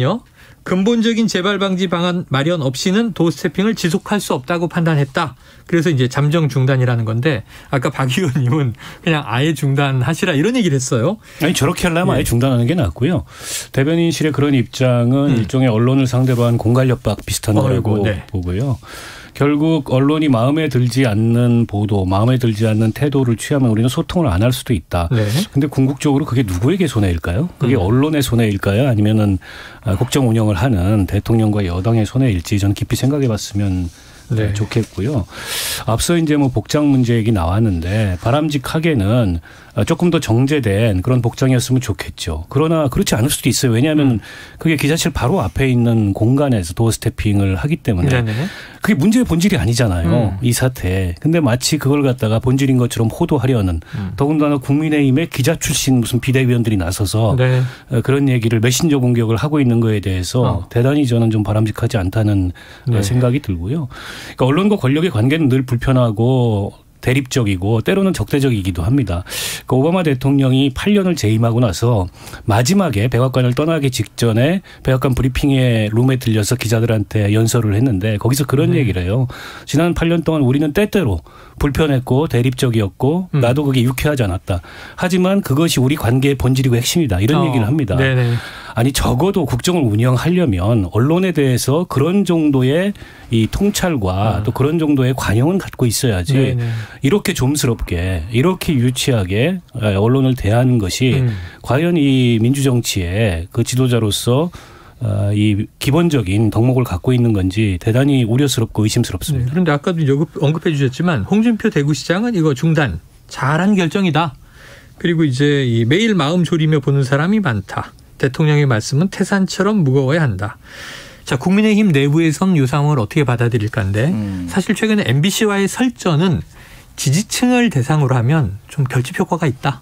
속 시원하다. 이런 측면도 있는 거 아니에요? 그러니까 그 30%만 보고 가겠다라는 거죠. 그러니까 앞으로 지금 반년 지났거든요. 그러니까 정확하게 대통령 임기가 10% 지나고 지금 90% 남았어요. 네네. 아이고. 그러네요. 앞으로 남은 10분의 9, 90% 동안 계속 지지층만 보고 30%만 보고 갈 건가요? 그러니까 아까 전에 뭐 이기정 뭐 이런 분들 강승규 이분들 나왔는데 정말로 이분들이 잘한 판단이라고 생각을 하시는지 대통령은 참 의문이에요. 이거는 그냥 MBC 뭐 한 놈만 팬다. 약간 영화 뭐 그 제목 내용도 있잖아요. 근데 한 놈만 패는 것처럼 비춰질 수는 있어도 실제 효과는 그렇지 않습니다. 왜냐하면 언론들은 이런 부분에 있어서 굉장히 민감하거든요. 네. 이미 전용기 탑승 배제 그리고 거기에서 한겨레 경향도 동참하고 나머지 기자들도 성명까지 발표했잖아요. 국제 기자연맹 뭐 이런 데서 다 부적절하고 성명 발표합니다. 기자들은 언론 자유, 취재 제한 이런 것에 대해서 굉장히 민감할 수밖에 없고 지금 뭐 이기주 기자를 뭐 교체를 해야 되네 마네 막 이런 얘기를 지금 요청을 했네 안 했네 그런 거 자체가 이건 나한테도 돌아올 수 있다라고 다 기자들이 받아들인단 말이에요. 결국은 이거는 전체 언론을 껄끄럽게 만들고 적대적으로 만드는 행위예요. 몇몇을 빼놓고는 이게 장기적 국정 운영에 도움이 되지 않습니다. 그러니까 긴장 관계에 있는 건 오케이. 근데 그거를 풀어가는 방식은 이런 식으로 하면은 정권에 절대 도움이 안 돼요. 네. 그래요. 자, 근데 지금 이제 문제는 팩트 체크가 안 되는 게 많아서 이런 제안들을 뭐 이기정 이제 비서관이 했느냐, 강승규 시민사회 수석이 했느냐, 이게 지금 이제 전원으로는 돌아다니는데 팩트는 아직 아니다. 이거는 말씀을 드리고 또 마찬가지 얘기입니다. 평소 도어 스태핑이 진행되던 청사 1층 로비 어제부터 이미 이게 이 나무 합판에 가림막이 등장하다 보니까 이게 중단되는 거 아닌가? 혹은 또 바뀌는 건가? 이런 이제 전망은 있었는데 이전부터 김종인 전 비대위원장이 이 도어 스태핑은 조만간 중단될 것이다. 이렇게 언급한 바도 있고 또 어제 MBC의 이제 스트레이트 보도를 보니까요. 이 천공이 도어 스태핑을 만류했던 영상 이게 6월 후반에 있었다고 해요. 이런 게 또 돌면서 자꾸 주목을 받고 말을 만들어내는데 박 의원님 어떻게 보세요 이거? 글쎄요. 뭐 대통령실에서는 그 가림막 설치는 이번에 MBC 기자와의 설전과는 관계가 없다. 얼마 전에 일본 전 수상이 다녀갔는데 네네. 그때 이제 촬영 금지를 요청을 했는데 일부 기자들이 계속 촬영을 해서 뭔가 조치가 필요하다는 생각이 들어서 했다라고 보고요. 저는 대통령이 이렇게 모든 동선이 언론에 애초부터 공개되는 것 자체가 바람직한가에 대한 문제의식이 있었어요. 그러니까 소통을 강화하는 건 얼마든지 다른 방식이 있습니다. 그런데 이제 대통령이 출퇴근을 하시잖아요. 이것도 참 이례적인 상황입니다. 그렇죠? 전 세계 어느 나라의 대통령이나 국정 최고 책임자가 이렇게 출퇴근하는지 잘 모르겠는데 그걸 갖다 이제 도어 스태핑이라는 이름으로 뭔가 이 정부의 차별화된 이 언론과의 소통으로 만들려고 했는데 결과적으로 실패한 거죠. 저는 앞서도 말씀드렸듯이 배경이나 이유는 제가 공감하기가 어렵고 불합리하다고 생각합니다만 저 중단하는 게 맞다고 생각해요. 이렇게 하면 별로 가치가 없습니다. 그런 소통 방식 자체가. 소통 방식을 바뀌어야 되고 오히려 이제 언론과의 소통을 이 상황을 계기로 좀 이 현 정부도 대통령 성찰적으로 좀 바라봤으면 좋겠어요. 그 국민과 소통하는 거거든요. 그래서 기자간담회를 정례화하든가 이렇게 내용이 있고 준비된 정제된 그런 소통을 하는 게 서로에게 좋지 않을까 싶고요.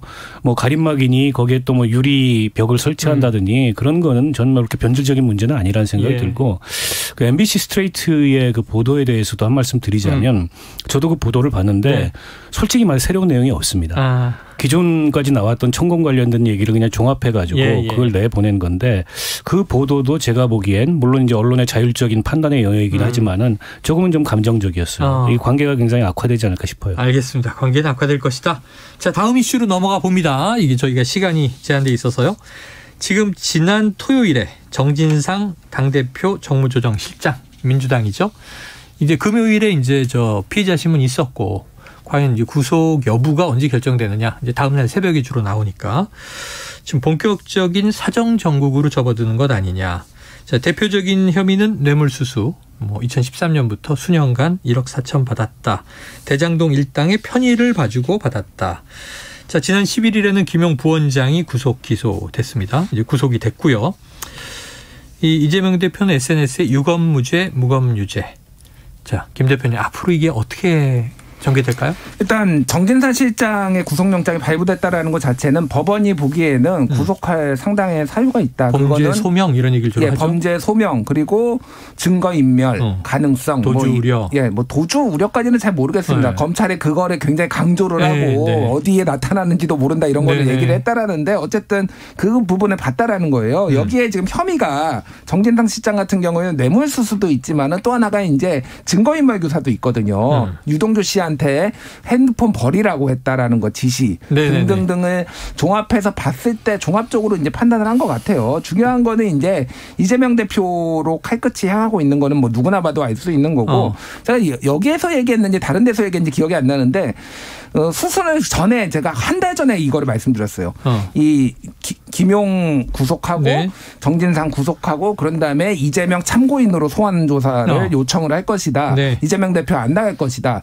그런 다음에 체포영장 가능성, 네, 가능성 배제할 수 없다. 여기까지 이제 됐거든요. 그래서 그 부분에 있어서는 조금 이제 좀 이재명 대표가 여러모로 궁지에 몰렸다라고 봐야 될 것 같은데 네. 그렇다고 이게 전에도 말씀드렸지만 증거가 지금 검찰이 딱 쥐고 있는지는 아직 모르겠어요. 네네네네. 그 부분은 좀 봐야 될 것 같습니다. 예, 핵심적인 건 지금 민주당 쪽에서는 뭐 진술은 많은데 돈의 흐름이 포착돼야 되는 거 아니냐 뭐 이런 얘기를 또 하고 있어요. 자, 지난 주말에는 광화문 일대에서 뭐 김건희 특검, 윤석열 퇴진 이런 이제 구호가 있는 전국 촛불 집회가 열렸는데 이게 여러 달째 진행되고 있었고요. 지금 이게 15번째였다고 해요. 근데 이번에는 안민석, 강민정, 황운하, 양이원영 등 민주당 현역 의원들이죠. 대거 참석을 한 게 눈에 띄었어요.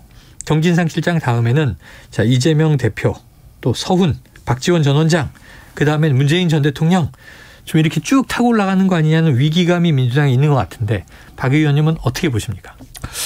뭐 민주당에서 그런 위기감을 가질만 하죠. 그러니까 굉장히 곤혹스러운 상황이에요. 민주당 네네. 입장에서는.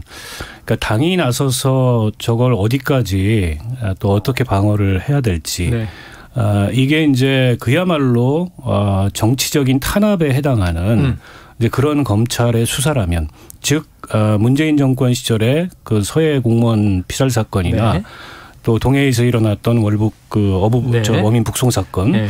이거 같은 경우에 고도의 정치적 판단에 의해서 이루어진 일인데 그걸 수사 대상 삼는다. 이건 이제 당이 대응할 수밖에 없죠. 그런데 이거는 어떻게 보면 성남이라는 그 기초단체에서 있었던 일종의 이제 배임 혹은 뭐 부정부패와 관련된 수사고 그와 관련해서 두 사람 다 이재명 대표의 측근인 영장이 발부됐다는 건 어느 정도 법원이 보기에도 범죄 혐의가 소명됐다라는 판단이 있는 거거든요. 물론 검찰이 이재명 대표에까지 닿을 만큼의 얼마나 이제 정확한 물증, 이른바 스모킹건이라고 할 수 있는 그런 물증을 갖고 있는지는 지켜봐야 됩니다. 아직 속단하기 어려운데 그렇다 보니까 민주당에서 자칫 이걸 감싸기 하다가 당 전체가 여기에 휘말리고 나중에 헤어나올 수 없는 수렁에 빠지게 되는 거 아니냐 이런 우려가 나올 만하고요. 저는 민주당의 의원들이 지난 주말에 집회에 뭐 나간 건 나갈 수 있는데 이제 단상에 올라가서 연설을 했어요. 거기서 좀 격한 어떤 메시지들도 표현들이. 나왔고, 근데 그건 좀 성급하지 않은가 싶습니다. 네네. 국민들이 뭐 이태원 참사 등등 여러 가지 지금 윤석열 정부의 국정 운영 모습에 문제의식을 느껴서 촛불 집회를 할 수 있다고 보는데 이게 특정 정당의 국회의원들이 나가는 순간 그 집회의 성격이 많이 달라질 수 있거든요. 게다가 거기서 나오는 구호들, 그게 이제 거리에서 나오는 즉흥적인 구호들이 있는 것과 국회의원들이 그 구호들을 자신의 입으로 얘기하는 건 좀 다르거든요.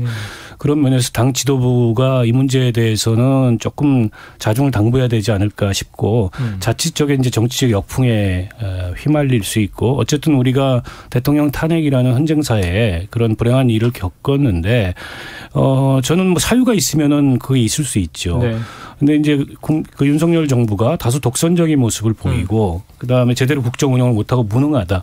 그게 곧 탄핵 사유가 되느냐. 그 점에 있어서는 조금은 좀 성급하게 보일 수 있고 자칫 저 집회의 의미를 다르게 곡해할 수 있는 그런 빌미를 줄 수 있기 때문에 좀 신중했으면 좋겠다 이런 생각입니다. 지금 우려하신 내용들이 조금씩 여야 공방 사이에서 등장하는 것 같습니다. 지금 전선이 여러 가지예요. 지금 뭐 이 무검유죄, 유검무죄 이런 이제 이유 중에 하나가 보니까 이제 뭐 우상호 위원장 등 다 야당 수사는 이렇게 속도전이고 전방인데 여당 관련 예를 들면 김건희 여사 관련 수사 등 왜 이렇게 다 없고 김은혜 이제 홍보수석은 또 무혐의 불송치가 됐잖아요. 이런 게 너무 형평성이 어긋나지 않느냐 이런 볼멘 소리예요. 자, 이번에 이 얘기 한번 여쭤볼게요. 빈곤 포르노라는 발언으로 논란이 된 민주당의 장경태 의원 또 하나 제기했어요. 김건희 여사 사진 관련해서 조명 의혹을 제기했는데 캄보디아 봉사활동 사진이 연출됐던 것이다. 조명이 설치됐기 때문이다. 이에 대해서 대통령실은 사실무근이다. 장경태 의원에 대해서 법적 조치를 하겠다. 자, 김 대표님 이게 팩트체크가 됩니까?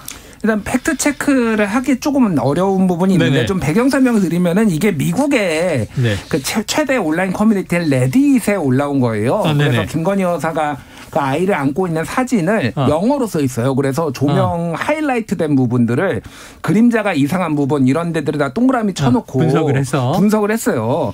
그래서 그 부분이 그러니까 쉽게 얘기를 하면은 장경태 의원은 이런 그 의견이 있고 또 일부 국내에 있는 익명의 사진 전문가들이 사진이 좀 이상하다라는 의견이 나왔다라고 주장을 한 건데 그게 최고위원회 발언이면은 사실상 이게 본인이 주장한 것 같은 효과가 있는 거죠. 그러니까 그렇죠.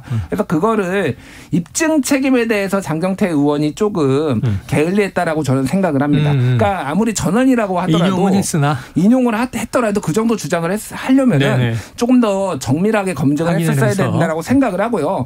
다만 사진이 부자연스러워요. 그러니까 비전문가가 보기에도 그냥 보시기에도 사진이 좀 부자연스럽다. 그게 어떤 메이크업의 문제인지 구도의 문제인지 근데 조명의 문제인지 조명의 문제가 하나가 있는 게 이를테면은 그게 그냥 쉽게 보면은 자연광으로 들어왔을 때하고 이 조명이 여러 개 설치됐을 때하고 이 그림자의 각도가 달라집니다. 다르겠죠. 각도가 달라요. 그래서 제가 처음 딱 봤을 때도 이상하다. 이게 자연광으로 하나만 있는 건 아니다. 근데 뭐 여러 가지 카메라가 찍으면서 거기에 조명 또 달려있는 카메라가 있거든요. 그리고 실내니까 그렇게 했을 수 있겠다라고 생각을 합니다. 그래서 또 하나는 이제 하이라이트된 부분이 너무 날아간 부분이 많아요. 이게. 그러니까 이게 피부 톤을 보면 아는데 어쨌든 뭐 그런 의혹들이 있어요. 뭐 의혹이라기보다 그런 게 있으니까 제가 장경태 의원이었으면 이렇게 했을 겁니다. 이거를 스튜디오에 가가지고 하나는 자연광으로 찍고 하나는 조명을 생각되는 그 위치에 조명을 해가지고 두 가지 사진을 인위적으로 해가지고 어느 게 더 그 김건희 여사랑 가까운지 요 정도 검증 작업을 하려면은 사실은 주장을 하려면은 이 정도는 하는 성실성이 좀 있어야 되지 않나 그런 생각이 들어요. 근데 사실 이게 이제 본인이 주장을 했던 빈곤 포르노와 관련해서 연결돼서 지금 주장을 하는 거잖아요.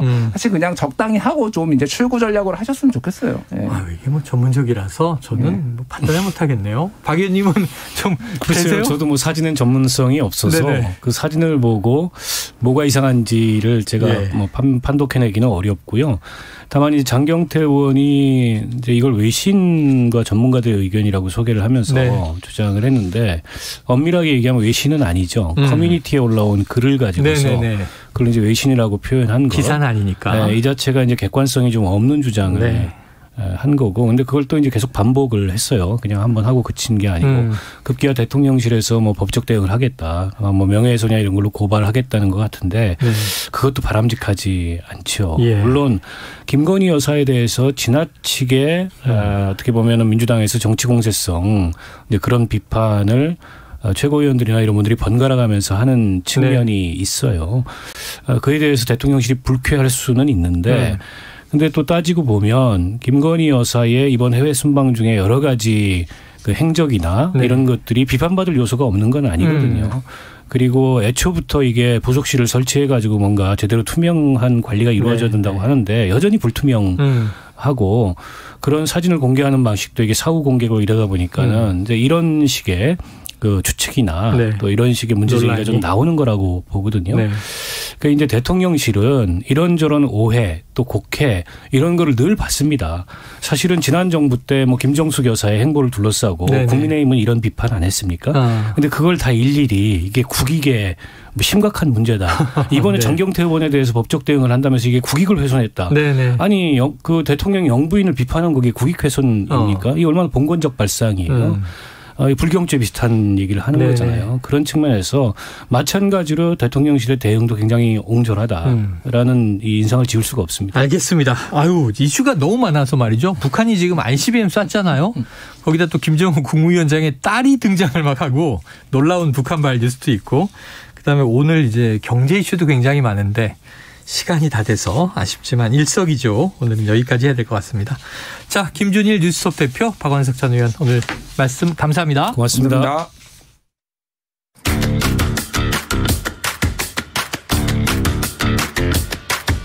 지금 여러분께서는 KBS 1라디오 최영일의 시사본부와 함께하고 계십니다.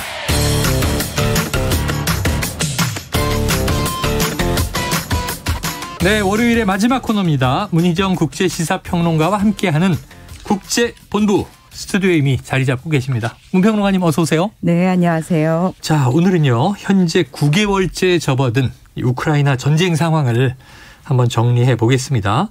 지금 남부의 요충지 헤르손 지역을 우크라이나군이 탈환은 했는데 자, 우크라이나 전역에서 기반 시설이 지금 많이 파괴된 상태라고 하죠?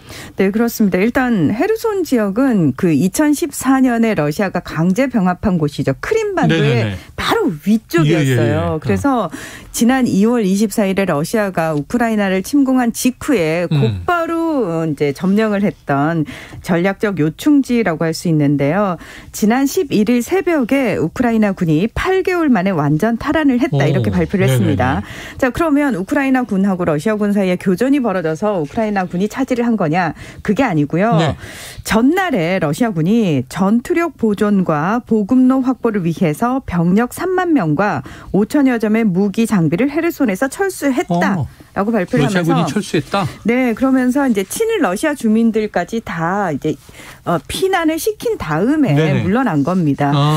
자, 일단 우크라이나 정부는 러시아군이 철수하기 전에 대규모 약탈을 했고 무려 2,000개가 넘는 지뢰를 심어놨다. 아이고. 그리고 전력시설과 상수도 등 대부분의 기반시설을 파괴했다고 주장을 하고 네네. 있습니다. 19일 오전에야 이 헤르손의 철도역에 전력이 공급이 됐는데요. 헤르손 탈환 이래 처음으로 건물에 전력이 공급된 거라고 합니다. 지난 9월 말부터 러시아가 이 에너지 시설 타격으로 전략을 바꾼 이후 우크라이나 전역에서 전기, 가스, 수도 등 대부분의 기반 시설이 파괴가 됐습니다. 이 수도인 키이우의 경우 80%가량 물 공급이 끊어지고요. 일부 지역은 휴대전화도 불통이 됐다고 합니다. 네. 젤렌스키 우크라이나 대통령은 17일 현재 1,000만 명이 단전, 전기가 전혀 들어오지 않아서 고통을 받고 있다 이렇게 밝히기도 했습니다. 아유, 이게 현대 도시 생활이 말이죠. 어디 지방이라 하더라도 전력, 수도, 그리고 뭐 가스, 에너지 이런 것들은 기본인데 어쨌든 헤르손을 탈환했는데 무혈 입성이었군요. 그렇습니다. 러시아군은 이제 철수했다. 자, 러시아의 대규모 미사일 공습도 계속되고 있는 것 같습니다. 주로 에너지 시설이나 기반 시설 파괴를 목적으로 하고 있다. 그럼 이게 우크라이나가 전쟁이 길어질수록 점점 폐허가 되는 거 아니에요? 그렇습니다. 그러니까 그걸 목적으로 하고 있는 거죠. 아이고. 예. 그 왜 지난 10일에 크림반도 폭발 사고가 있어가지고 네네, 러시아가 대규모로 뭐 84기의 미사일을 발사한 적이 있었어요. 예. 그리고 이번 15일에 그 키이우를 비롯해서 북동부, 서부 뭐 우크라이나 전역에 100기 정도에 달하는 미사일 공습을 감행을 합니다. 네. 근데 지난달 10일 그때 공습으로도 전력 시설의 30% 정도가 파괴가 됐는데 네. 이번에 감행된 공습도 에너지 생산, 송전 시설이 집중되면서 전역에서 정전이 발생을 했습니다. 네네. 이 주요 도시의 15개 에너지 기반 시설이 공격을 받아서 전국적으로 700만 가구의 전기 공급이 중단이 됐고요. 네. 여기다가 이제 또 이웃 국가인 몰도바로 연결되는 전력선까지 차단이 되면서 몰도바에서도 대규모 정전이 발생을 했습니다. 네네. 이틀 후인 17일에도 러시아군은 우크라이나 전역 주요 도시를 동시다발적으로 폭격을 했습니다. 네. 자, 우크라이나 당국은 러시아가 이렇게 전력 기관 시설을 향해 발사한 미사일만 올해 2월 이후 1,000발이 넘는다 이렇게 밝히기도 했습니다. 지금 우크라이나에서는 첫눈이 벌써 내렸다고 그래요. 네네. 그래서 본격적인 추위가 닥쳤는데 이 가운데 뭐 전기, 수도, 난방이 없는 기간이 길어지게 되면 더 많은 피해가 발생할 것으로 우려가 되고 있고요. 우크라이나 당국은 러시아의 공습에 대해서 비겁한 패배자의 모자란 전술이다. 이렇게 강력 비난했습니다. 네네. 이렇게 그냥 파괴시킬 거면 전쟁을 왜 하나 안타까운 생각이 듭니다. 자, 이 상황이 이렇게 심각하다 보니 우크라이나 정부가 국민들에게 자, 수개월 동안 외국에 체류해달라. 네. 이런 당부를 하고 있네요. 그렇습니다. 그러니까 실제로 일상생활이 불가능하기 네네. 때문에 항전 의지도 이제 꺾일 가능성이 커져서 우크라이나의 에너지 이제 위기가 현실화됐다 이런 얘기까지 나오고 있는데 네네. 지금 겨울을 날 수 있을 만큼 복구가 되지 않았기 때문에 일단 뭐 내부에 있는 사람들도 밖으로 나가라고 하고 있지만 이미 밖으로 나간 난민이 돼서 다른 국가로 네네네. 간 국민들 있잖아요. 예. 그 사람들한테 젤렌스키 대통령이 돌아오지 말아라. 예, 이렇게 이야기를 하고 있고 또 가정 내에서 오븐이나 세탁기 등 가전제품의 사용까지 자제해달라고 촉구를 네네. 했습니다. 그리고 우크라이나 전력의 4분의 1 이상을 공급하는 가장 큰 에너지 기업 디텍이라고 있는데 여기서 이제 공식적으로 전력 수요 감축에 좀 협조해 달라 이런 요청을 했어요. 네. 왜냐하면은 전기는 한정이 돼 있고 이걸 이제 주로 병력을 향해서 써야 되기 때문에 일반 가정에서는 조금 안 쓰일 수 있도록 노력을 해달라라고 얘기를 하면서 되도록이면 올겨울 외국에서 보내서 전력난을 극복하도록 도와달라 이렇게 호소를 하고 있고요. 지금 키이우시 같은 경우에는 아예 전력망을 완전 폐쇄하는 것까지 포함해서 비상 시나리오까지 검토 중인 것으로 알려졌습니다. 예, 30%가 뭐 거의 다 차단됐는데 지금은 절반 정도요. 그 이후에 더 쐈으니까 절반 정도 차단됐고 이걸로 이제 무기를 뭐 충전한다든가 전쟁을 해야 되니까 민간은 쓰지 말고 해외에 체류해달라. 이게 되게 돈 있으면 해외에 체류해달라가 뭐 우아해 보이지만 돈 없는 사람들에게 이게 난민 되라 이런 얘기잖아요. 그러니까요. 참 걱정입니다. 자, 그런데 지금 전쟁은 장기화되고 있고 평화 협상에 대한 얘기가 계속 나오긴 나오던데 어떻게 되고 있어요? 그러니까 이게 미국을 비롯한 서방 국가를 중심으로 우크라이나가 지금 반격을 하면서 성과를 내고 있으니까 이때가 평화 협상을 하기에 가장 좋은 시기다. 이런 얘기가 계속 나오고 있어요. 그러니까 미국은 계속해서 전방위적으로 협상론을 거론을 해오고 있고 또 중재자로 자처한 튀르키예도 지금 이 협상을 위해서 굉장히 재빠르게 적극적으로 움직이고 있는데 그러니까 이 부분이 러시아가 이제 자칫 핵 공격을 할지도 모른다라는 우려가 있기 때문에 계속 얘기가 나오고 있죠. 그 전에 협상을 해서 전쟁을 끝내는 게 바람직하다라고 얘기를 하고 있습니다. 하지만 우크라이나 측은 전혀 협상할 의지가 없습니다. 일단 우크라이나가 요구하는 건 그거예요. 러시아군 전면적으로 다 철수해라. 그리고 우리 영토 다 내놔라. 그리고 우리가 전쟁으로 인해서 본 피해에 대해서 다 보상해라. 그리고 전쟁 범죄 다 처벌해라. 이 모든 것들 갖춰지지 않으면 우리는 협상을 할 생각이 없다라고 얘기를 하고 있는 거예요. 우크라이나가 더 강경한 요구를 걸고 있네요. 그렇습니다. 그러니까 이제 러시아가 뭐라고 얘기를 하냐면 이것 봐라. 우크라이나가 협상을 할 생각이 없는 거다. 그래서 우리는 공습을 할 수밖에 없어라고 말도 안 되는 주장을 또 하고 있고요. 자, 지금 이제 휴전이라도 해라라는 얘기가 나오니까 젤렌스키 대통령이 뭐라고 얘기를 하냐면 이거는 러시아가 짧은 휴전을 통해서 전열을 가다듬기 위한 거지 전쟁을 끝낼 생각이 있는 게 아니다. 상황 더 악화시키기 때문에 우리는 짧은 휴전은 받아들일 수 없다라고 얘기를 하고 있습니다. 자, 그런데 이런 가운데 지난 16일에 러시아가 무려 18조 원 규모의 국채를 발행을 했다는 거예요. 근데 이게 이제 러시아가 하루에 발행한 채권 규모로는 역대 최대라고 하는데 아무래도 이 전쟁 자금을 조달해서 장기전에 대비를 하고 있는 것이 아니냐 이런 분석이 나오고 있습니다. 병력도 모자라니까 2차 대전 이후에 최초로 동원령도 하고 그렇습니다. 최대 국채도 발행하고 이거 왜 하는 걸까? 빨리 좀 끝났으면 좋겠습니다. 자, 다음 소식은요. 일론 머스크 테슬라 CEO죠. 이 트위터를 인수했는데 이거 하루도 조용하지 않아요? 그렇습니다. 이 테슬라의 창업자 일론 머스크가 지난달 27일 62조 원 규모로 트위터 인수를 마무리를 했죠. 그리고는 3일과 4일 하룻밤 새에 전체 7,500여 명의 직원 중에서 3,700명 가량을 해고를 했습니다. 자, 그런데 최근에 또 남은 직원들에게 고강도 업무가 싫다면 퇴사해라. 이런 이메일을 발송한 뒤에 17일 오후까지 퇴사 여부를 결정하라고 일방 통보를 합니다. 자, 이에 1,200명 정도의 그 직원들이 온라인 게시판에 일터를 사랑했었다라는 작별 메시지를 올리면서 줄퇴사를 감행을 하고 있는데요. 지금 문제는 월드컵을 앞두고 이제 월드컵이 열리지 않았습니까? 핵심 시작됐죠. 서비스 엔지니어의 3분의 2가 이탈을 하면서 트위터가 목통 사태를 겪을 수도 있다는 우려가 나오고 있다라는 겁니다.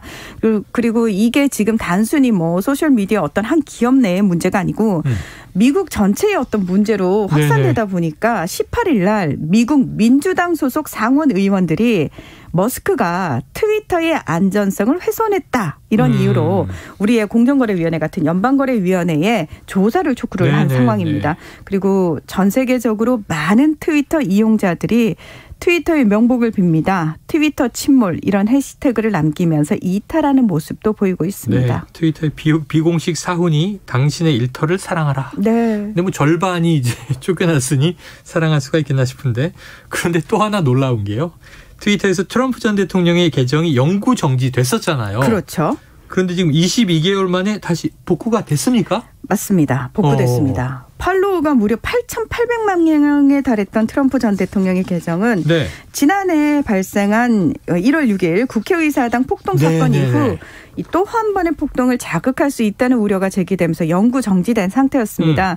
근데 이제 머스크는 당시에 트위터가 계정을 영구 정지시킨 것은 바보 같은 짓이다 이렇게 비난을 하면서 이 해당 조치를 철회해야 한다고 주장을 했거든요. 아하. 자, 18일 날 트럼프 계정 복구 여부 설문조사를 실시했고 24시간 동안 1,500만 명이 참여해서 51.8%가 복귀에 찬성을 한 것으로 나타났습니다. 그래서 머스크가 라틴어로 백성들의 목소리는 신의 목소리라면서 계정 복구를 시사를 했습니다. 그리고 19일 저녁 8시 트럼프 전 대통령의 트위터 계정이 복구가 됐는데요. 약 20여 분 만에 팔로우가 100만 명을 넘어섰고요. 하루 만에 1,533명을 돌파했는데 제가 좀 전에 들어오기 전에 확인을 했거든요. 이 상태로라면은 지금 8,700만 명 넘어섰거든요. 네네네. 원래 영구 개정되기 전에 8,800만 명이었는데 이걸 뛰어넘을 것 같습니다. 예. 이게 혹시 이제 1,553명이라고 들으신 분이 계실까봐? 1,553만 명. 예, 1,533만 명을 돌파를 하루 만에 한 거고 지금 8,700만 명을 돌파를 했고. 우리나라 인구보다 많아졌다는 얘기예요. 그렇습니다. 자, 머스크는 일단 표현의 자유로 포장을 했지만 실제로는 이용자들을 끌어들이기 위한 전략일 수 있다. 이런 분석이 나오고 있습니다. 뭔가 선정적인 마케팅하는 거 아니냐? 그렇죠. 자, 그런데 이제 결국은 이게 명분은 있어요. 왜냐하면 이제 설문조사를 해서 절반 이상이 과반 이상이 요구했으니까 내 결정이 아니고 그렇죠. 이제 참여자가 결정한 걸 난 따를 뿐이야. 근데 이게 트럼프 전 대통령이 굉장히 좋아할 줄 알았는데 반응이 시큰둥하다는 건 무슨 얘기입니까? 그러니까 트럼프 전 대통령은 사실 영구 정지된 다음에 트루스 소셜이라는 소셜 미디어를 직접 만들어서 선전 플랫폼으로 활용하고 있거든요. 기억나네요. 그래서 트위터로 돌아갈 계획이냐는 질문에 대해서 돌아갈 어떤 이유도 없다고 생각한다라고 말을 했는데 물론 자신의 계정 복구에 대한 그 설문조사에 참여해라라고 독려는 하면서도 걱정하지 마라. 우리는 아무데도 안 간다. 트루스 소셜은 특별하니까라고 밝혔는데 영국 BBC 방송은 트럼프 전 대통령이 트위터에서 더 많은 영향력을 행사할 수 있을지는 모르겠지만 트루스 소셜을 사업적으로 성공시키는 데 더 큰 관심이 있다면서 그가 트위터로 복귀를 하게 되면 회사 미래가 불투명해진다. 이렇게 평가를 했습니다. 네, 트럼프 전 대통령도 뭐 워낙 사업가 출신이기 때문에 그렇죠. 트위터가 나를 영구 제명해. 그럼 내가 만들어서 사람들 모을 거야 그랬는데 트위터로 돌아가면 사업이 타격을 받을 수 있다. 근데 팔로워가 그렇게 많아지면 그 유혹을 견딜 수 있을까요? 그렇죠. 옛날에 트위터로 You're fire 막 이렇게 그랬었는데 그렇죠. 지켜보도록 하겠습니다. 자, 일본에서는 뭐 최저 지지율을 기시다 내각이 기록하고 있으면서 장관들이 줄줄이 낙마하고 있다는 소식이 있습니다. 자, 국제본부 문희정 국제시사평론가와 함께했습니다. 오늘 말씀 고맙습니다. 네, 고맙습니다. 자, 월요일에 최영일의 시사본부 준비한 내용은 여기까지입니다. 저는 내일 화요일 낮 12시 20분에 다시 찾아뵙도록 할 거고요. 자, 오늘도 청취해 주신 여러분 고맙습니다.